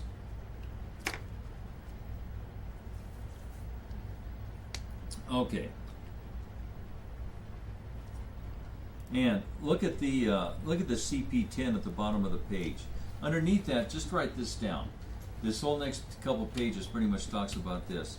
The Real Estate Commission has no authority to get involved in a commission dispute of any kind. The Real Estate Commission has no authority to get involved in a commission dispute of any kind. Again, the Real Estate Commission has no authority to get involved in a commission dispute of any kind. Which makes it kind of tough. My employing broker stiffed me on a deal, and I go report him to the Real Estate Commission, they can do nothing. I have to sue that broker face to face. And does that happen? I'm sure it's happened. I've never heard of it happening, but it can happen where a broker will stiff one of his people. And again, the Real Estate Commission has no authority to get involved. Now, we talked about how no one can receive or give an unearned fee.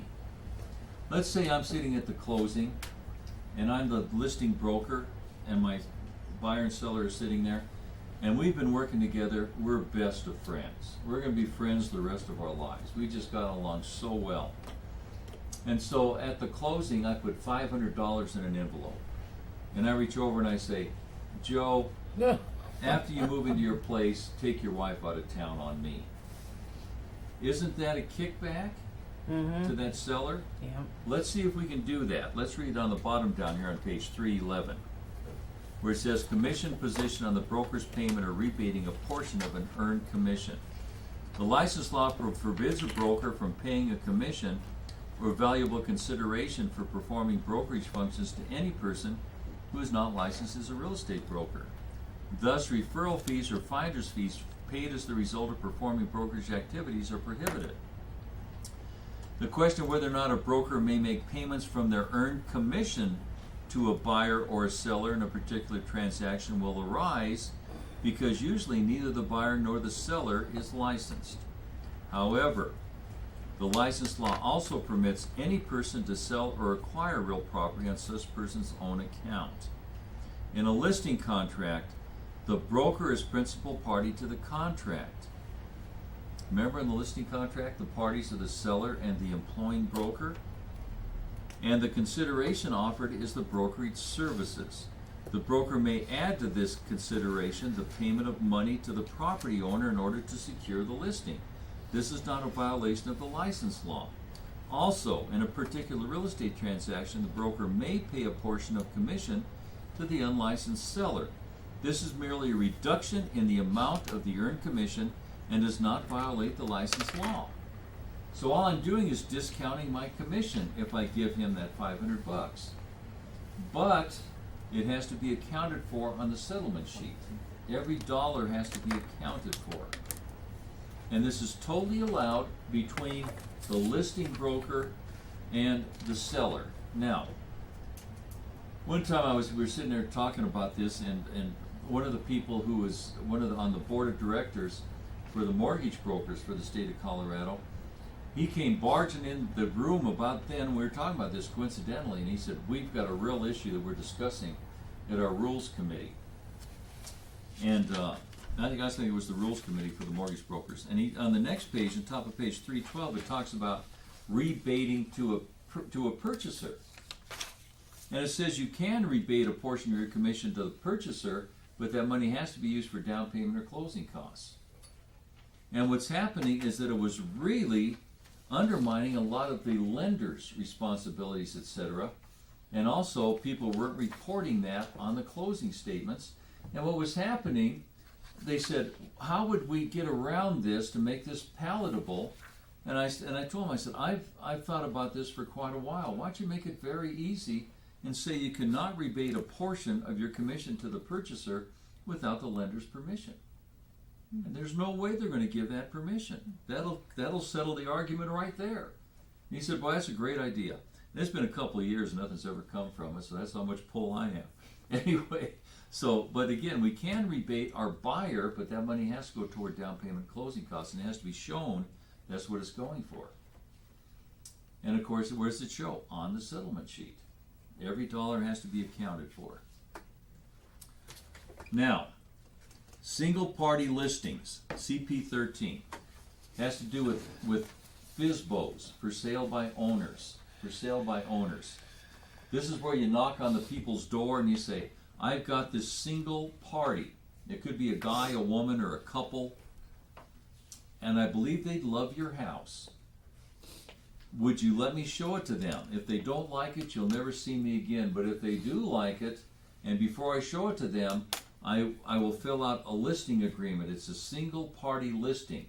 Remember that the whole listing contract that we have, 8 pages. You fill out that whole miserable thing to show it to a single party. And if they do like your property, then you owe me this much commission. It's called a single party listing. And that single party listing can never contain a holdover clause. You're going to see a question on that. A single party listing cannot ever contain a holdover clause. Remember that holdover clause? Anybody that I show that property to while I have the listing, my listing ends, doesn't sell, later I can bring them back into that property within my holdover period and get my full commission. Look at this 1, 2, and 3 toward the bottom of that page there where it says, it should be a part of that listing agreement. The provisions of this listing contract shall apply only in the event a sale is made to, and you put the people's name there. And the termination date shall not be extended by the holdover period of this listing contract. And in the event a sale is made by the owner or their broker to any other person or any other party than the above names, this listing contract is void. And if an owner is misled to their disadvantage, the broker may be found guilty of endangering the public. So again, a single party listing can never have a holdover clause, and you're going to have that question coming at you.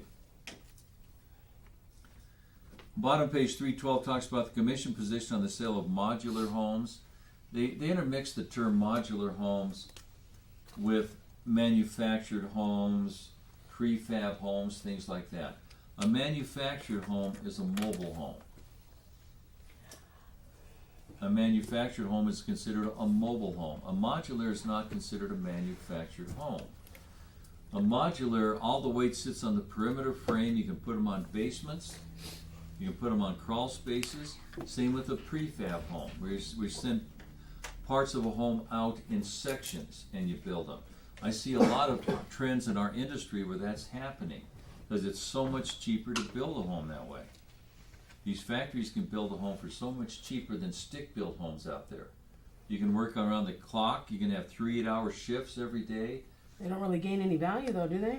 Do they gain any value? Actually, Modulars do, but manufacturers do not. Right? Mobile homes are really tough animals because what happened is about, again, how many years ago? 5, 6 years ago. Could be 8, 9, 10. I can't keep them all straight. Fannie Mae pulled the financing for mobile homes because the foreclosure rate was approaching 60%. Mm-hmm. So really, it's tough to get financing on mobile homes. Modulars, all day long. In fact, an appraiser, when he's appraising a modular home, can use stick-built comps, and vice versa, without any questions being asked. Because modulars are what, affixed to the foundation? They're part of the they're on just the foundation prefabricated. or on the basement. You bet. And I'll tell you what, a lot of these modular homes and prefab homes, you walk in them, you'd never know it. No way you'd know it. Can you get an FHA loan on a modular? Yes, you can. You can FHA and a VA loan, conventional, everything on a modular home. What lenders are doing that right now? Every lender. You bet. Every lender is. Because a modular home, first of all, when I'm doing an appraisal, I don't even have to report it's a modular home on the appraisal. Isn't that something? Because it's considered real property. They're considered, first of all, what happened, back before 1975, like mobile homes and modular homes, they just weren't built that well. And what happened is that at the factory, there's no way you could put drywall in them because when they're on the way to the site, the shaking would just shake that drywall to pieces. So they put that cheap siding on the, or whatever you want to call it, particle board on the inside. Not anymore. These, like in a stick-built home, you've got, like inside these walls here, there's these studs inside the walls, and they're 16 inches apart from each other. And they're 2x4s. In any modular home built after 1975, they're 16-inch centers, but they're 2x6s. Isn't that something? So they're 50% stronger and 50% more insulation in them. You can put sunken tubs, skylights. I saw one, and it wasn't even a high-end one. Well, a few months ago, down in Castle Rock, this guy asked me to come down and take a look at them. They were modular homes. It had a fireplace in the master bath. The kitchen was killer. You're looking at about 20 to 30% appreciation in these homes because it's so much more inexpensive to build than a stick-built home. Plus, again, you have employees that are putting these homes together instead of subcontractors. You have a lot more control of what goes on too. So don't turn your nose up at these modulars and prefab homes. But the manufactured homes are considered personal property, and whenever you're facilitating one of those transactions, you have to use like you're selling a car, right? Very good point. That was my next point I was Titles, going to yeah. make. Like a mobile home, guys, that's where the weight is on the perimeter. They're on, excuse me, on the middle of the frame. It's sitting on cinder blocks and it's tied down with skirting around it. You see, skirting around a mobile home, it's always a mobile home. Okay, a modular home will never have skirting around it. That's one way to tell. But if a mobile home is on a leased lot, it's considered personal property, and you don't have to have a real estate license to sell it. But if you're selling the mobile home with the lot, then you do need to have a real estate license to sell it because it is considered real property. So, but most mobile homes again are on leased property, and these poor people who bought these mobile homes, you've got a mobile home that's depreciating, and you've got a lot that's going up like crazy in rent. My mother used to own a mobile home park. Oh yeah. She made a Oh, killing. she owned a park. Yeah, if you're in the Yeah. park, Oh, that's- heck yeah. I tell you, that's a right to print money. Yeah. I'll tell you what, you better believe it, especially now with When it was what's on happening. Sheridan Road, north of Chicago. Oh really? Huh? Yeah, so the land was Wow. worth a lot too. Wow.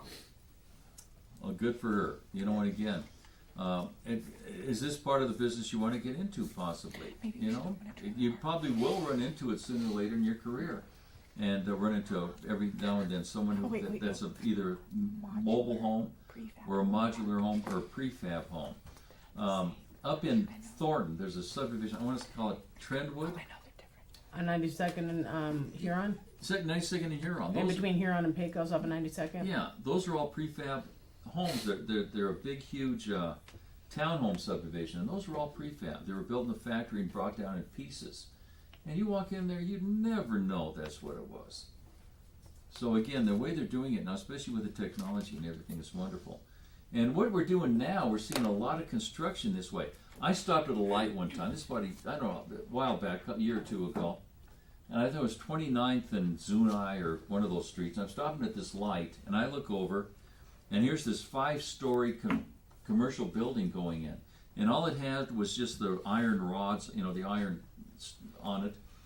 And as I was sitting at that light, they lifted up one whole side of that building. And people were up there they started putting it together, and then lifted up one of the other sides. Oh, yeah. While I sat at that light, guys.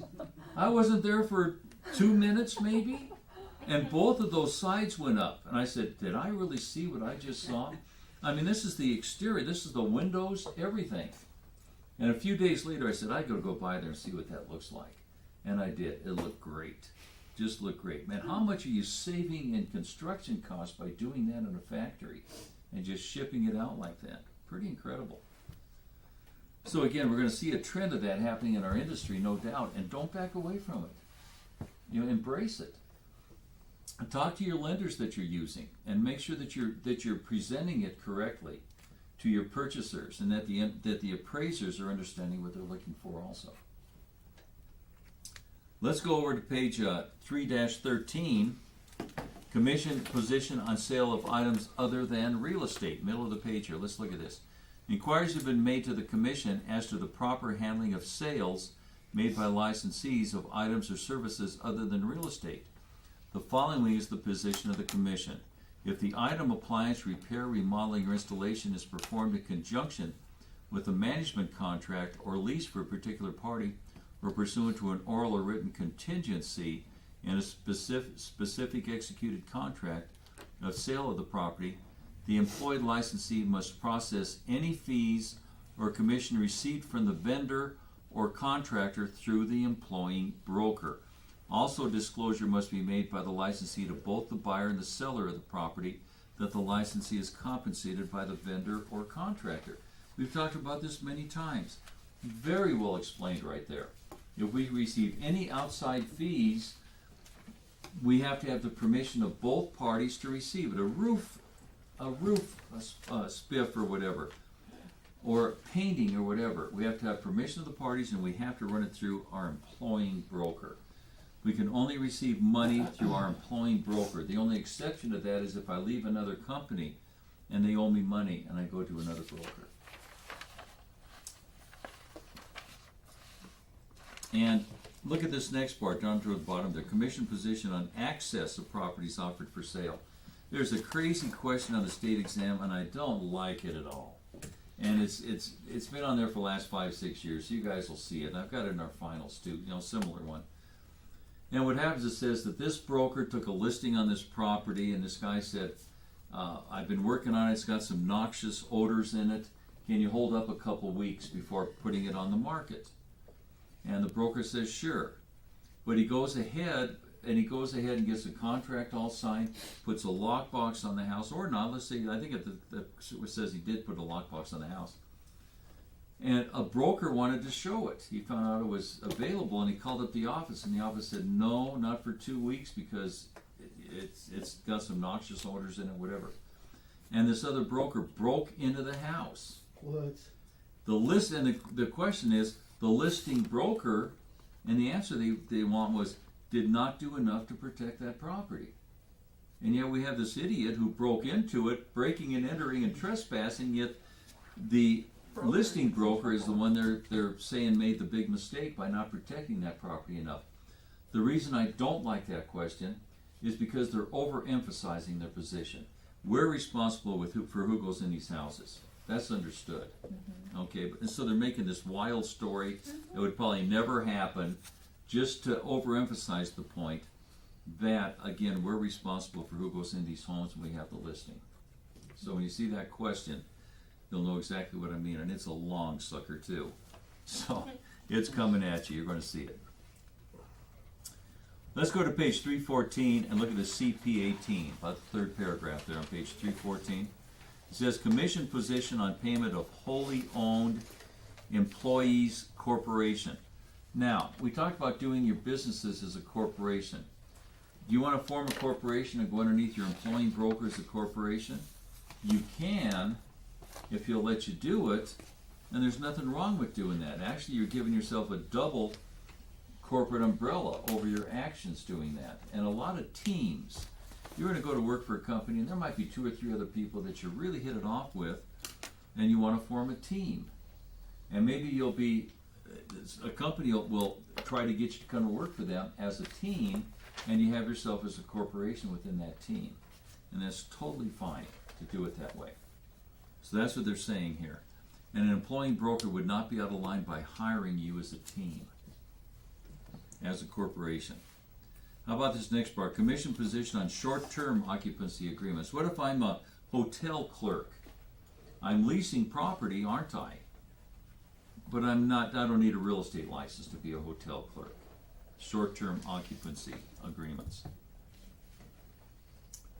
Okay. Let's go ahead and take a break. Okay, let's continue, guys. We're on page 315. Those of you on disc, I'm not a quick change artist, but this is the next day. So, when I think I'm weird. Watch the DVD, all of a sudden, poof, all new wardrobe. Nothing to it. Okay, guys, let's talk about personal assistance. And again, this is pretty cool that we can do this in Colorado. We're one of the few states that allow this to be done. And, lights on, yeah, okay. We're one of the few states, and again, they can do everything we can do except negotiate and fill out contracts, which is a bunch. That's most of what we do. But let's read this down here. Let's look at this 1 through 9, and look at that paragraph right above that, where it says, the license law prohibits unlicensed persons, including unlicensed assistants, from practicing real estate brokerage, which includes negotiating. Remember that word, negotiating. Question coming at you. Morning. Negotiating the sale, exchange, or lease of real property on behalf of another person. An unlicensed assistant should promptly disclose to the brokers, other industry professionals, loan originators, lenders, appraisers, property inspectors, whatever, and consumers that he or she is not a broker, and disclose the name of the broker for whom the assistant works. An unlicensed assistant may complete the following tasks. They can complete forms prepared for and directed by a broker. We're on page 315. And unlicensed assistants cannot independently draft legal documents, such as listing or sales contracts, and they cannot offer opinions, advice, or interpretations of these documents. They can distribute pre-printed objective information prepared by the broker about a property listed for sale, and they can perform clerical duties, including gathering information for a listing. Page 315, guys. If authorized by the seller, provide access to the property, conduct showings, or even open houses. They can deliver paperwork to other brokers, buyers, or sellers. They can deliver paperwork that requires signatures in regard to financing documents that are prepared by lending institutions. They can prepare market analysis. Now this one's on the state exam, okay? They can prepare market analysis on behalf of the broker. So what's that called? What's that term? CMA, CMA, which stands for competitive market. competitive or comparable market analysis, okay?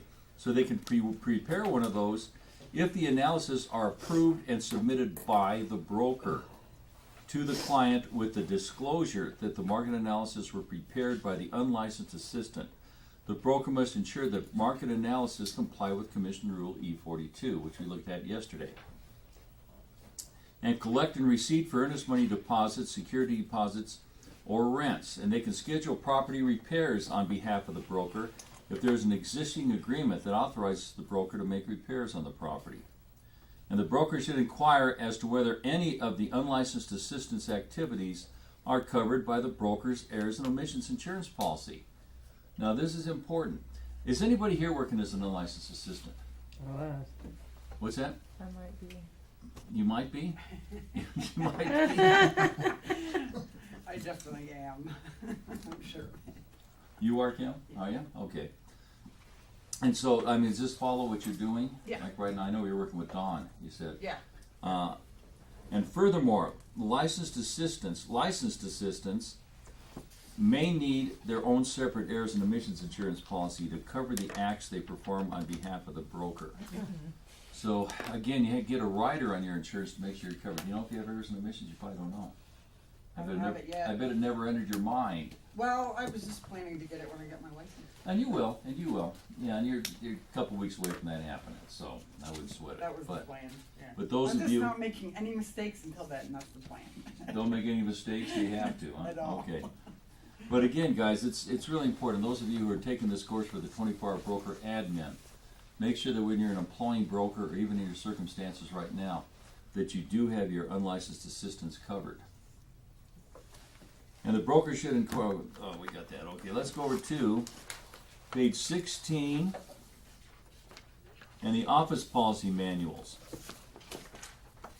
Again, we kind of spent a lot of time on this, and there's a reason for it. Again, you got to know what you're getting into when you're going to work for somebody, and if you're a managing broker, you've got to know what's in that office policy manual and make sure that everything in there is covered. Let's go down this list here on page 316. Number 1, typical real estate transactions. You review the contracts, handling of the earnest money deposits, including the release thereof, backup contracts. How do we handle closings? This is all in the office policy manual now. Non-qualifying assumptions, which don't exist anymore. You remember the last non-qualifying assumption was done in 1990. So those loans are gone. It's been 25 years. So we only have qualifying assumptions. Everybody understand qualifying and non-qualifying assumptions? Yes. Who's lying? I'm lying. Okay. What, I didn't Well, say yes. But Would a qualifying assumption be the person that's gonna assume the loan would have to exactly. qualify for the rest of what's owed Exactly. So I'm through going. this current servicer? Yeah. So and remember, all FHA and VA loans are always assumable, but I have to qualify to assume that loan. Okay.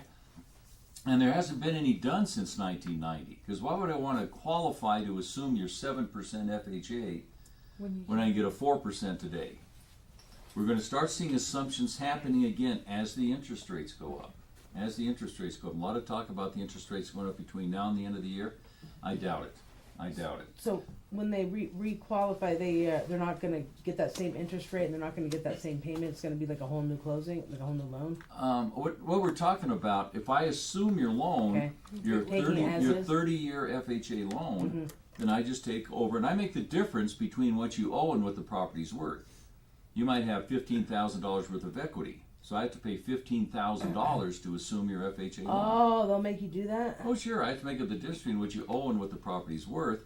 And then when I assume it, I assume and agree to pay so that I become primarily liable now.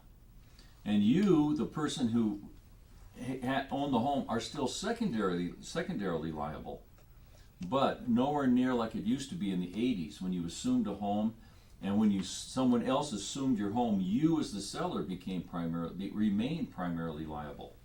Hope that's not too confusing. Remember I told you pay $46 and just assumed it? That's what we did in the early 80s when the rates were 16, 17, 18%. Okay. You know, very little new lending was going on then. It was mainly assumptions. So, quick question. One of my clients last night, her grandfather passed away, and we were in the works of getting her to assume the loan, you know, with the servicer, and he passed away last night. So now, can she still assume that loan now that he's passed on if her mom's got the power of attorney on the estate? Oh, very good question. Wow. Did he die with a will? No will, but the mother's the power of attorney, the girl's mom. So the- Attorney dies with him. So the mother has power of attorney for dealing with that house. I assume. Is that what you're saying? Power of attorney over all of his estate, all of his things. She's his POA. Okay, so he gave her total power over. Okay, Like if Now- anything were to happen to him that way, she could make any decisions. okay. So and your question again was? Can the mother, can they still assume the loan since she's the power of attorney over the estate? Because I get there last night, you know how it is when people die, all the family members are there. I had to like pull them out of take them in the house in my car to talk to them because everybody's like, Oh yeah. oh my God, lock up the jewels. Wow. And here they are, the vultures are out. Look up. That's so I did, I told him that. That's so sad. It was sad. I was like, I hate to even be like this, but this is, Yeah, not Yeah. human nature anymore. A dog is a new way of being a crook. oh, you I know. know. People don't wanna wait for probate either. See, I'm not waiting for probate. You've got to. That property's got to go through a probate action. Every will is probated. Now, in your case, he didn't have a will. So they are going to actually adjudicate that power of attorney and make sure it was done correctly. And what's going to happen is that, was it just this one house or did he have other properties? Just on that house that he still owed money on, yeah, everything else he owned outright. Yeah, and so what happens is every individual property is probated and every individual will is probated. And until that property goes through the probate action, you don't have title to that property. You don't have title to that How long property. does probate take? Pardon me? How long does How long probate? does probate take? In some states, as long as 2 years. Texas and California are two of the longest ones. Colorado has some of the shortest probate actions anywhere. I had a guy call me up one time. Similar question. How did this work? He called me up and he said, I have a closing set for Friday, and it's like Monday. And he said, we just found out last Thursday or Friday that his wife died a year ago, and her name is still on the title. It wasn't taken off in probate. And I said, really? I said, well, you've got to reinitiate that probate action and get that taken care of. And he said, oh man, he said, I got to move the closing? I said, no, probably not. I said, I bet you'll be able to close on Friday. I said, would you give me a call and let me know? And he called me up Friday afternoon and said, yeah, we closed it. So again, Colorado has some really good probate laws, the dealings I've had with them. Now remember, he died without a will, and so this property is going to go through probate. What deed takes that property out of probate? What's the name of that deed? We just talked about it. Begins with a P. I'm so bad. Personal representative? Very good, a personal representative's deed, yeah. Okay, I need to Now write what that if you down. die with a will? What kind of deed takes it out of probate?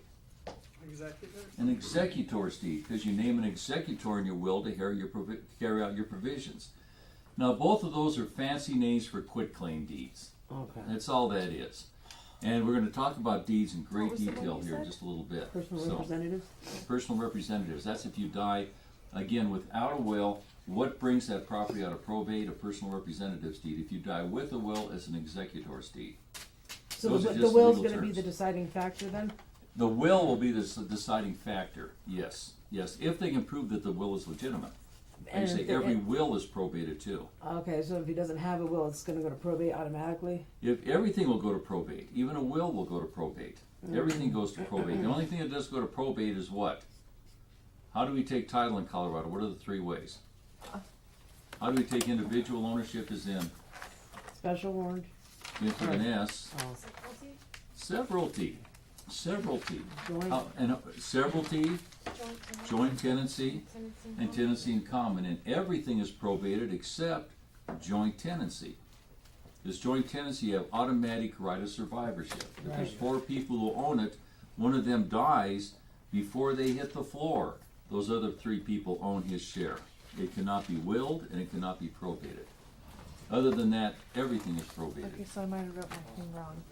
So the personal representative deed pulls unwilled estate. Out of probate. Okay, I did write Out it of right. probate, yeah. Okay, and then what was Pulls the the, executive? Okay, guys, Well, let's keep going here. Number 3, a guarantee buyout. I'm gonna list your own for 3 months. If I don't sell it, I'll buy it. What's that word you're gonna look for when you see that question?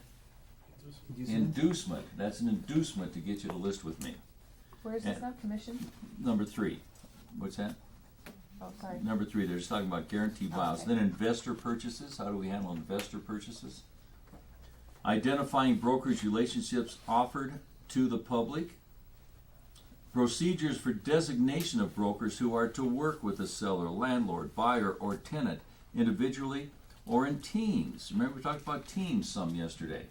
And this is going to be very, very popular out there, where we get some people who are, and teams are cool. If you can get some people who have about the same amount of productivity, that way you can take your vacations. You can take some time off and not worry about not having a paycheck coming in.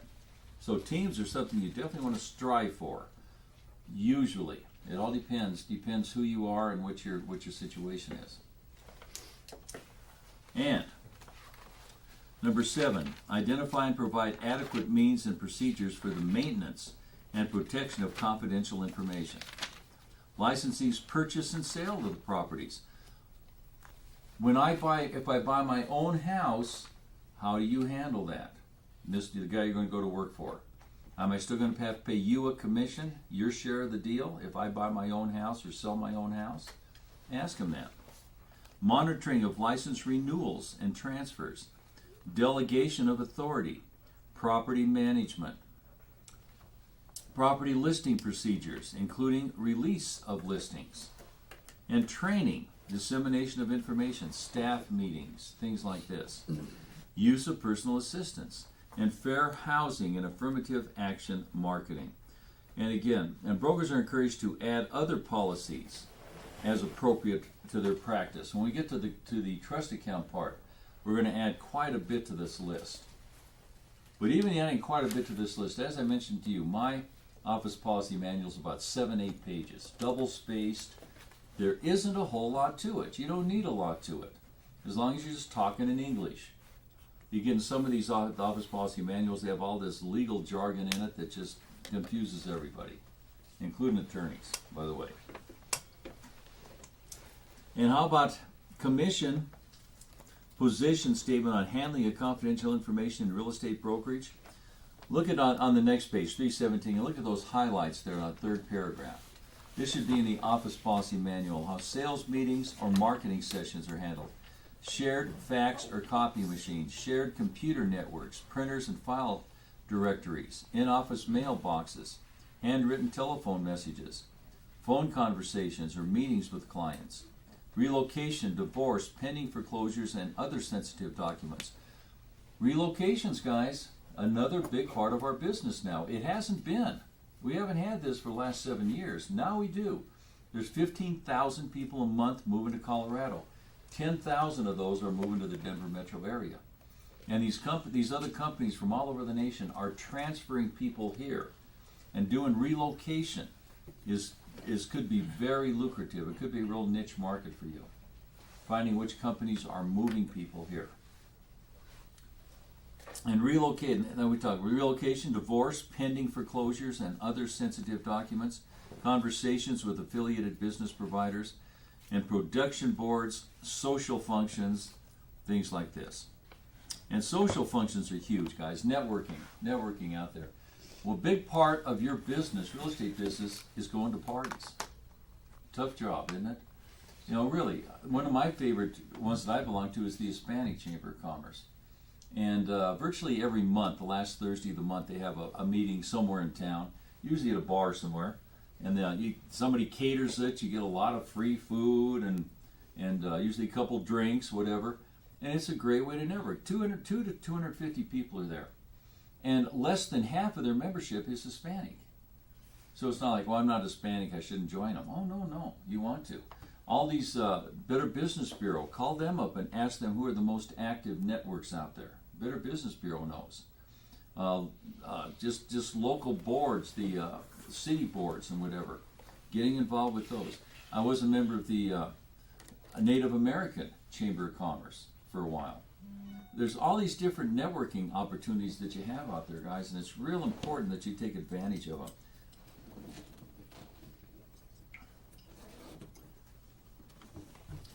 So, let's keep going down here. Commission position on use of licensee buyout addendum. Look at this number 1 down here. When a licensee enters into a contract to purchase a property concurrent with the listing of such property. And remember there's the word. When a licensee enters into a contract to purchase a property as an inducement, above that write the word incentive, so you know what that means.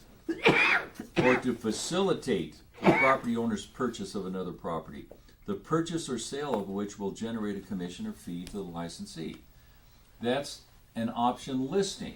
That's not considered a contract. It's just an option listing. The listing itself is the contract. That's just an addendum to it. Whereas we do have an option that is a contract. And that would be what? Like a rent with option. That's an option contract in that context. Number 3, when a licensee enters into a contract to purchase a property from an owner, but continues to market the property on behalf of the owner under an existing listing contract. Put a star by that too. You probably will have a question on the state exam where it's part of the buyout agreement, but it doesn't have the word inducement. But this is part of the answer right here, where you're actually going to continue to market that property under an existing listing contract. Let's go to page 318. And this talks about BPOs. And this is the Real Estate Commission's position on this. Remember, the Real Estate Commission does not like BPOs because these are done by real estate brokers who are not appraisers. Let's look at that CP 24, 1, 2, 3, the 4th paragraph down on that CP 24. Everybody there? Uh-huh. As an authority to prepare such estimates of value and evaluation is tied to the holding of a Colorado real estate broker license, the Colorado Real Estate Commission has jurisdiction over the activities of the brokers engaged in such activities.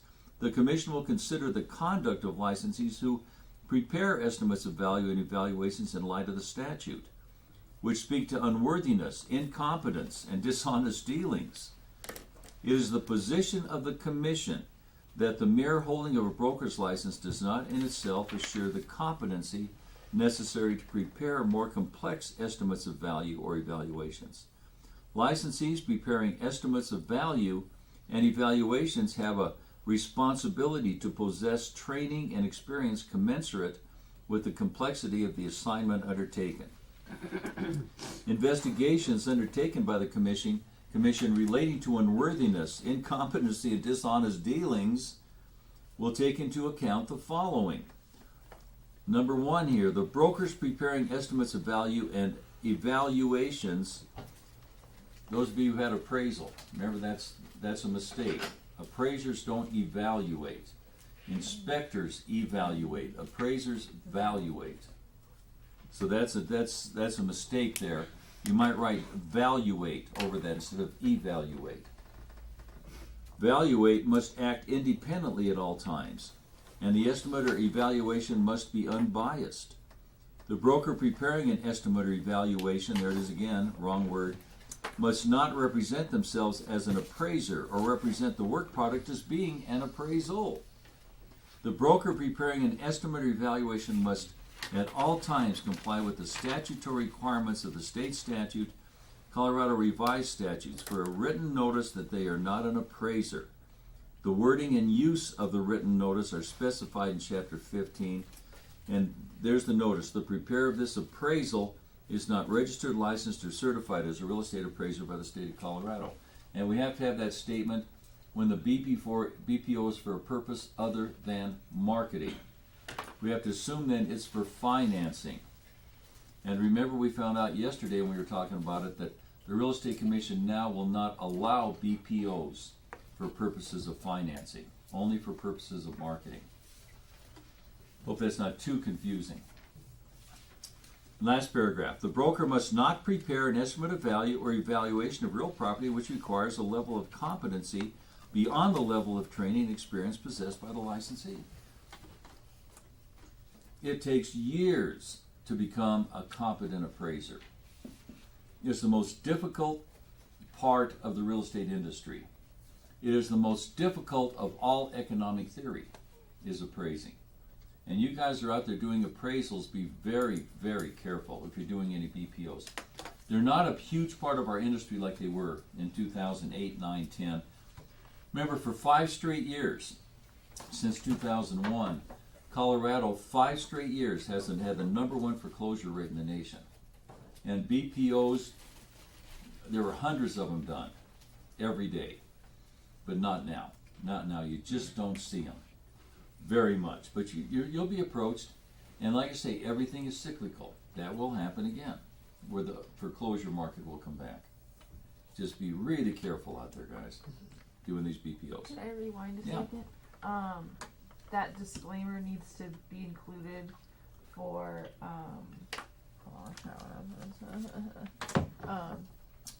for the BPO. For, is it legal to do it for marketing, or what did you say it was for? The question is, when do we have to use that statement? The preparer of this appraisal is not registered, licensed, certified as a real estate appraiser by the For state your of Colorado. BPO. When do we have to do that? When the BPO is for a purpose other than marketing. Okay, so when it's for That's how the question on the state exam will read, and yes, you will have that question. When it's for a purpose other than marketing, we're assuming it's for financing. That's an outdated question. Because the Real Estate Commission 2 years ago came out and said you cannot do a BPO for financing. But nonetheless, grin and bear it. One of those questions just hasn't been updated yet. Now, and recording contracts, top of the next page. We don't record contracts. We don't record contracts. The only contract I might record is if I had a rent with option on a property, and I wanted to record it so that those people couldn't sell it out from underneath me. That's the only time I would ever record a contract. And how about, look at these 1, 2, 3, 4, and 5 down here, where it talks about the broker is very upset and wants to protect her commission. What can you do? Can you, let's just read this. This is pretty good stuff. Let's look at this. We'll start at the top of the page. Why not? Over the years, the commission. We're on page 319. Top of the page. Over the years, the commission has received many inquiries and complaints concerning the recording of listing contracts to protect claims for commissions. In addition, some licensees have attempted more creative ways of holding up a closing, such as filing mechanics liens or notices of lis pendens. That means lien pending. That's Latin for lien pending. There's an action pending. We'll talk about that in greater detail later on. As well as recording demand letters or purchase contracts. The end result is usually a cloud on the title and sometimes a slander of title action. Some states have passed statutes authorizing the filing of such liens. Colorado has not. Filings and recordings such as these are inappropriate and will result in commission actions. Here's a typical scenario. The broker lists a property at $125,000 for 120 days and actively markets it. No offers come in during the first 30 days. Broker advises her seller to lower the price by $5,000 to encourage some activity. The seller is adamant that the property is worth the list price and refuses. After another 15 days with no offers, the seller reluctantly lowers the price. He also tells the broker that he doesn't feel she is trying hard enough to sell the property. He's going to take it off the market if nothing happens. A week later, an offer for $100,000 comes in from another company, which is presented and rejected. The seller is quite upset at the low offer and demands to be released from the listing. There is no further communication between the parties, but the listing is never formally terminated. 3 weeks later, the broker learns that the seller has entered into a contract with the same buyer for $110,000, and closing is set. The broker's very upset and wants to protect her commission. What can she do? Can she file a mechanics lien? No. Remember yesterday we talked about that? What's that called? The Winchell, help me out, spurious lien statute. And we're not a part of the lien statute for the state of Colorado. As a real estate broker, if we don't get paid, we can't sue the seller. Either can appraisers, either can inspectors, only surveyors for some reason. So let's continue here. So we can't file a mechanics lien. File a lis pendens. No, can't do that either. 3, record the listing contract. No, this could cloud the title. This will usually have the effect of clouding title to the property, which in turn affects the closing between the buyer and the seller, and the broker should not interfere in the process of transferring title to property. Escrow and disputed commissions. Maybe. This is a touchy area. If the broker makes demand on the seller for the commission prior to closing and states her possible rights, mediation, arbitration, civil action, the parties may agree to an escrow pending settlement of the dispute. However, there is no legal requirement that the closing entity escrow funds absent an agreement. And commence mediation, arbitration, or civil actions. That's about the only thing you can do. Mediation, or yes, nothing prevents a licensee from asserting any legal claim against a principal. And a commission dispute is an emotional issue. Sometimes a licensee has put in considerable time on a listing only to be faced with the seller who refuses to pay, attempts to negotiate, or is outright deceitful. On the other side, the commission has witnessed instances in which the licensee had no legitimate right to a commission and was using superior knowledge and scare tactics to force payment. Clearly, this is the time to consult a good real estate attorney and avoid the risk of a complaint based on a hasty decision. You don't have issues where the seller balks at paying you. I've heard of a couple issues out there. This one friend of mine had a listing on this one property. She had a listing and a sale on it. $600,000 property. The commission was like $42,000. We were going to close on a Friday. The seller called her on a Monday and said he decided he doesn't want to sell the property after all. And she said, "Sorry, you're closing on Friday." And the buyer can force you to sell. What's that process called? Specific performance. Good, specific performance. And the buyer always has specific performance. He said, "Well, I'll see about that." So the next morning he goes over to the people's house, wakes them up at 7 in the morning, and scares the heck out of them, and they cancel the contract. And so then this idiot goes and talks to an attorney, because the broker's still going after him. And the attorney said, "Are you nuts?" He said, "You committed to pay this brokerage firm $42,000, which you now owe them, and now you scared away the buyer." So he goes in and talks to the real estate company, and the real estate company said, "No, you owe us $42,000. And they started proceedings like this. And about a week later, he called up and he said they were going to go to mediation. And he called about a week later and says, "I don't want to go to mediation. I want to go straight to litigation. I want to go to court." So now he's going to have this $42,000 plus attorney's fees plus court fees. Our contracts are very, very good, and they're very easy to understand, and a court will back you up. What happened is this guy went through 3 attorneys. He couldn't find anybody to even take the case for any length of time. And what happened, it did end up going to mediation. And my friend got virtually the entire $42,000 that way. It was just an ugly, ugly thing. And this guy was that's about the only time I've ever heard of anything like that happening to that extent. But you deal with people out there and everybody's different. Okay, guys, let's go over to page 3-25. 3-25, and look at that last paragraph. Commission position on showing properties. The Real Estate Commission reminds licensees that the Brokerage Relationship Act imposes duties on agents to promote the interests of their buyers and sellers with the utmost good faith. We're all acting in good faith. We're acting in good faith. The buyers and sellers are acting in good faith. Everybody has one mission in mind, and that's to get this deal closed. We're all acting in good faith. We have to assume that that's happening, as well as to counsel their principals on material benefits or risks of a transaction. A transaction broker must exercise reasonable skill and care, advise the parties and keep the parties fully informed regarding the transaction. Whether working as an agent or a transaction broker, these duties include disclosing the accessibility of and actual access to a property or properties. Top of the next page. And working with the seller, remember we looked at the listing contract, or we're going to be looking at it if you haven't had it yet.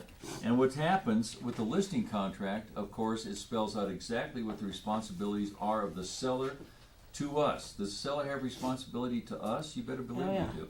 And we have responsibilities toward them. And working with the buyer. How do we provide access to the property? Remember, we have access responsibilities. I had a listing one time, and every other day somebody stole the key out of that lockbox, driving us crazy. I don't know who was doing that. Somebody was obviously mad at the seller or mad at me or something. I don't know. But every other day that key would be gone out of the lockbox. Just a real pain. But you see weird things like that happen.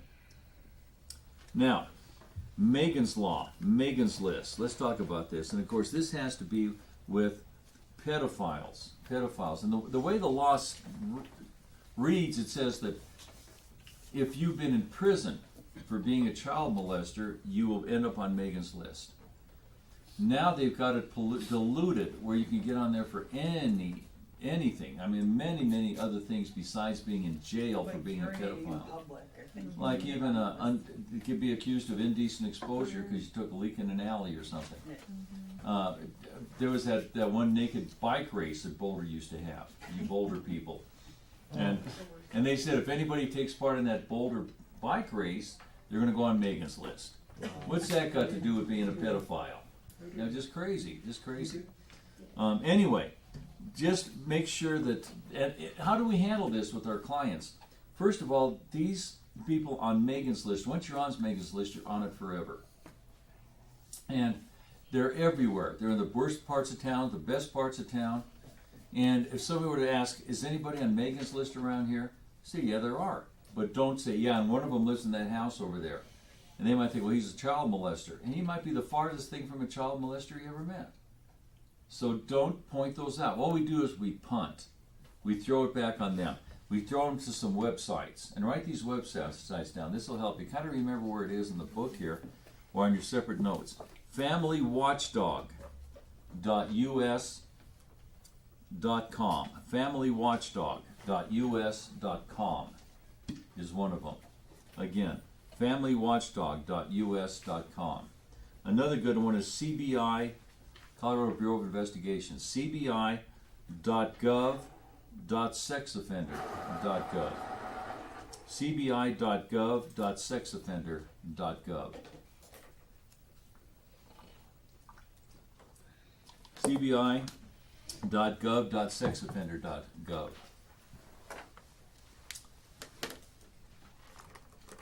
And if you go on these websites, they'll show you a picture of them typically, tell you what they did, tell you where they're living. More times than not, they put address and they put unknown on it. More times than not. But these, you're going to find, one of my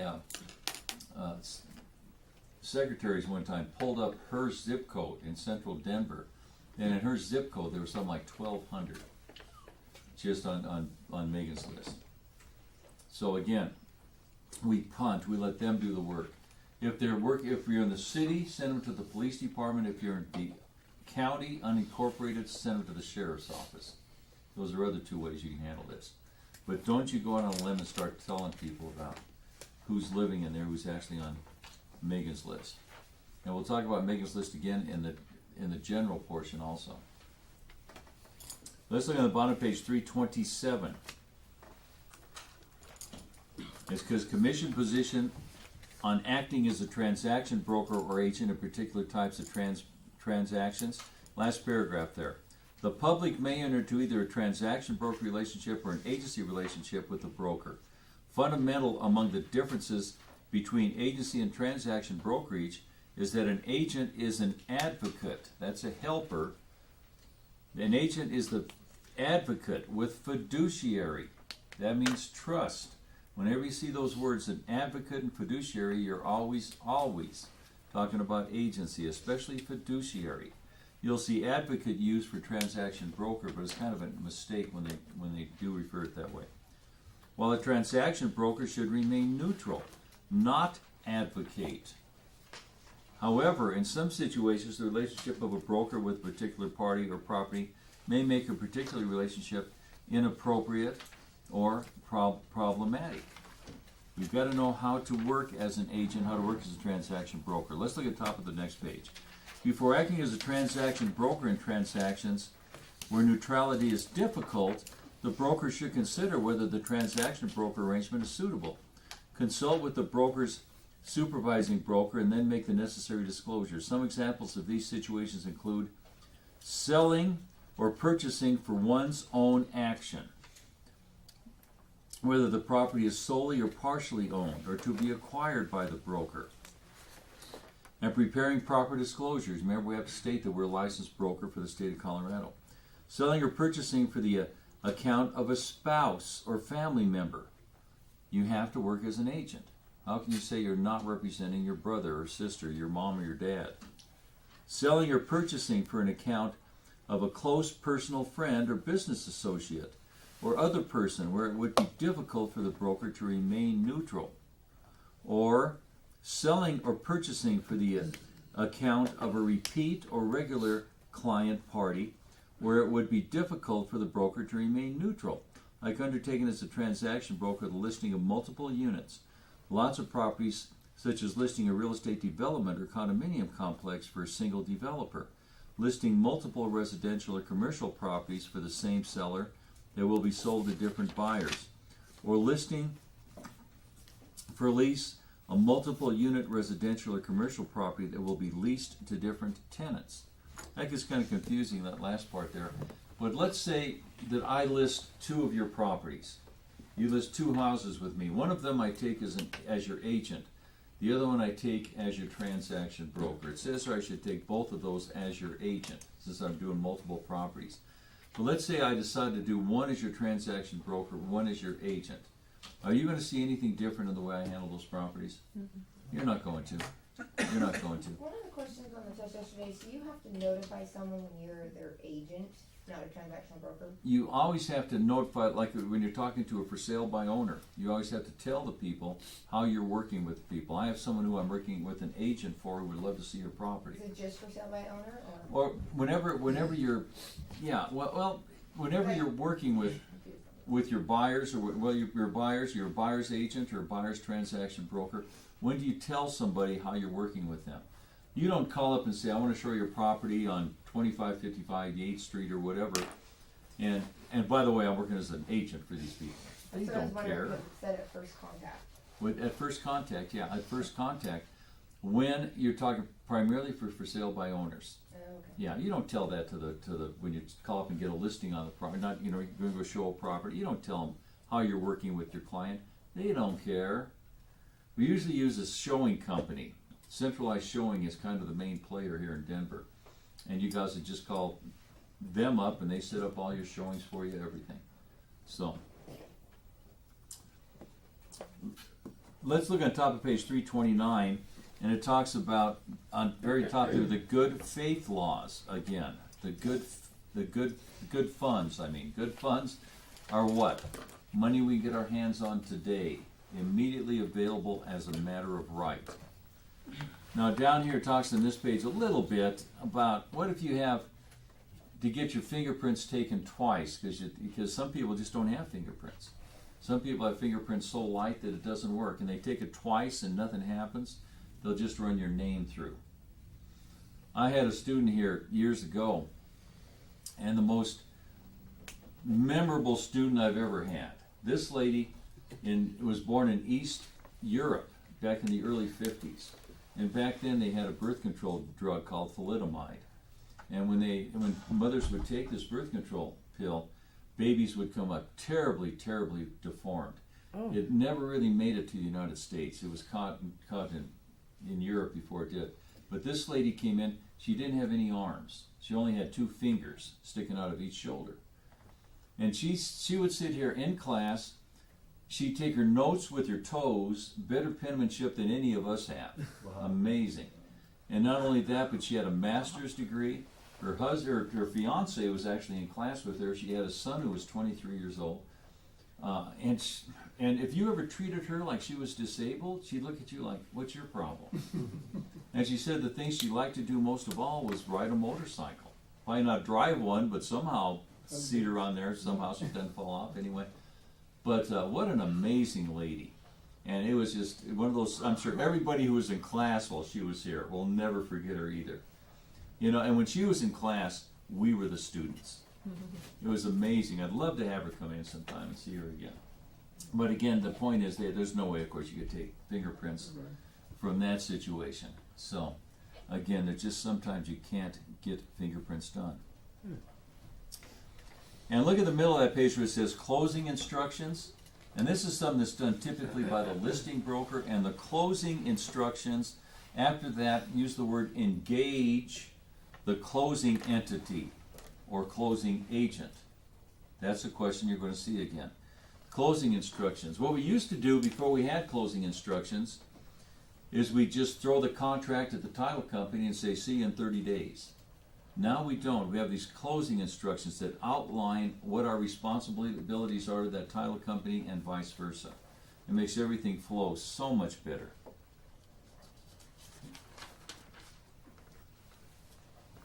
Okay. Look on page 3-30. And this commission position on brokers as principals.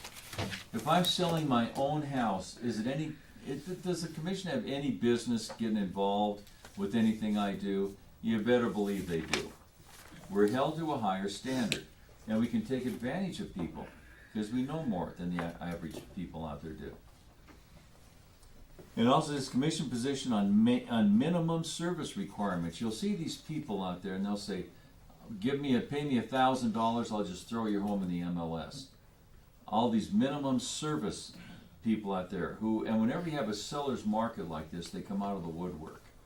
And the real estate commission is really looking them over. They expect full service no matter how much you're charging.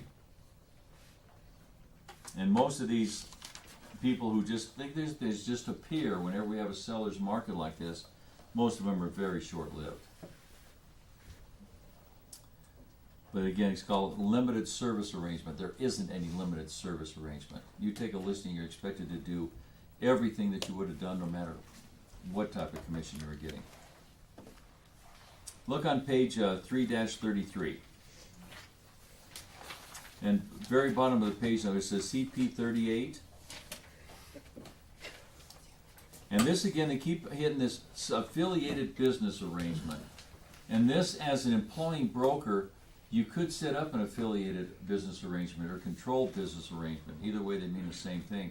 And this is where, again, under one roof, I have a real estate company, an appraisal company, maybe a lender, an inspection company, who knows.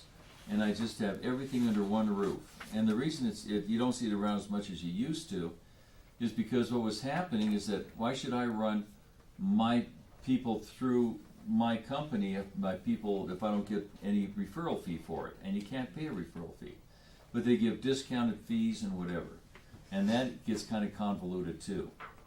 So again, the thing is, these affiliated business arrangements, you may want to set one up, but be very careful if you do. If you go to work for one, that's an affiliated business arrangement. Make sure your broker explains to you how it's handled. Look on page 334. Look at the bottom of the page of CP 38. It talks about commission position on lease options, lease purchase agreements, and installment land contracts. What's some other words for installment land contracts? Remember, these are where the seller becomes the banker, the lender. Installment land contracts, land contracts, owner will carry, and contract for deed all mean the same thing. land contract, installment land contract. Just because it's called a land contract doesn't mean it's just for land. You can sell any property. Land contract, installment land contract, owner will carry, contract for deed, all mean the same thing. And there are no approved forms through the Real Estate Commission for installment land contracts.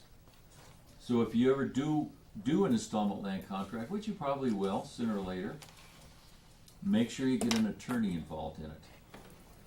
Because again, there's no approved contracts for installment land contracts. Is it deed contract? Pardon me? Deed contract or? A contract for deed. A contract for deed. It's called a contract for deed because I don't get my deed at closing. I don't get my deed till I totally pay it off. I'm contracting to get my deed at a later date. Okay, like I say, they love repeating themselves here.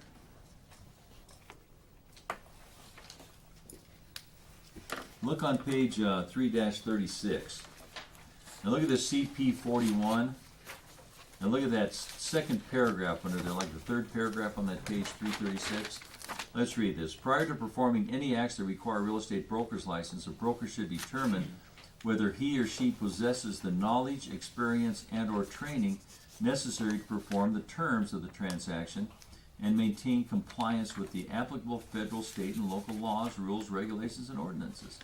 If the broker does not have the requisite knowledge, experience, and or training necessary to consummate the terms of the agreement, the broker should either decline to provide brokerage services or seek an assistant of another real estate broker who does have the necessary experience.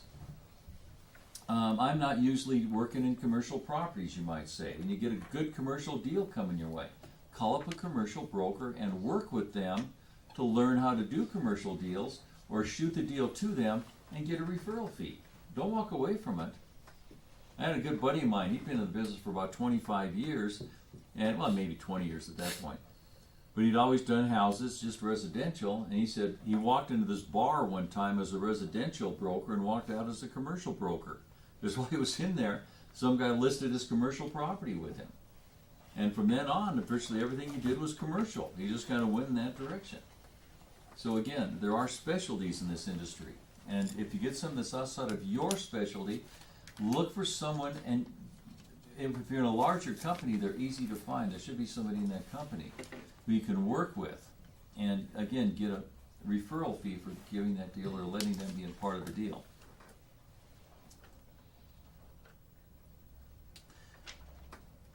On page 3-38, commission position on coming soon listings. You see those signs around town, coming soon? There's a lot of litigation with that right now. The Real Estate Commission is really looking these over. Because what the brokers are doing, you're starting to get deals coming in on these properties before they're even on the market. And what's happening, there's more legislation on this that has happened than what's actually on this page. And your employing broker should be very much aware of what's been happening with these coming soon listings, to say the least. Let's go over to page 4-2. 4-2. Now this has to do, we're going to talk about this a couple of times during the curriculum here. This is where we have a subdivision that's 20 or more units. 20 or more units. But it doesn't include single-family homes. It's only for condominiums, co-ops, and timeshares. Condominiums, co-ops, and timeshares. Condominiums, co-ops, and timeshares. Now those of you who have not heard the word co-op before, we'll talk about that many times also. Where you have, pictured a condominium building and it's owned by a corporation. And you don't buy the individual condominiums, you buy stock in the corporation equal to the value of those condominiums. And because you're not buying real property, you're buying stock in a corporation, you don't get a deed. What do you get? Stock Shares. shares. Sure. Proprietary lease. Proprietary lease with a co-op. So again, if you have 20 or more units and it's a condominium, a co-op, or a timeshare, and a timeshare, of course, is just interval ownership. You own it for a week out of the year or 2 weeks out of the year. What's popular now in some resort areas is you're buying a 3-month timeshare, where there's 4 people who own the properties and you have it for 3 months out of the year, a certain 3-month period. See more and more of that happening. Now, another issue that is not part of this, look on top of page 4-3, is membership in campgrounds. Membership in campgrounds. That's the question you're going to see on the state exam for pre-licensing. Membership in campgrounds. I was working with this one subdivision up in Loveland this few years back, and they were going to donate not donate, but be participants by giving the property, and we were going to develop it into these RV lots, very fancy high-end RV lots. There would be like 200 and some of them. And what happened, I went down to the real estate commission, and the person who was down there, her name was Lydia Cruz. I hadn't seen her for a while. As we got in the conference room, we were sitting there talking about what's going on. She said, "So why are you here?" And I said, "Well, I've got a RV subdivision I'm developing up in Loveland. I need to get it registered with you guys. Because you have to register with the real estate commission before you can start building on it, if there's 20 or more units." And she said, "Well, you don't need to register a campground." And I said, "So that's what a campground is, like an RV lot." I said, "I've been teaching this for years, never knew what a campground was, I guess." So again, look for this. Why am I emphasizing this? You're going to see that question, guys. What are exempt from the registration acts? And campgrounds and single-family homes, 1 to 4 units, are exempt.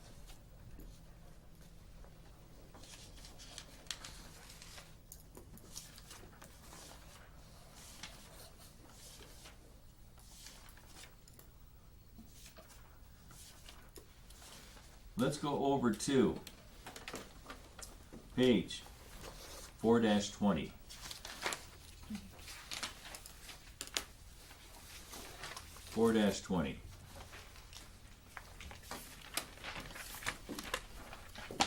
And in fact, before we get going here, let's go ahead and just take a 10-minute break.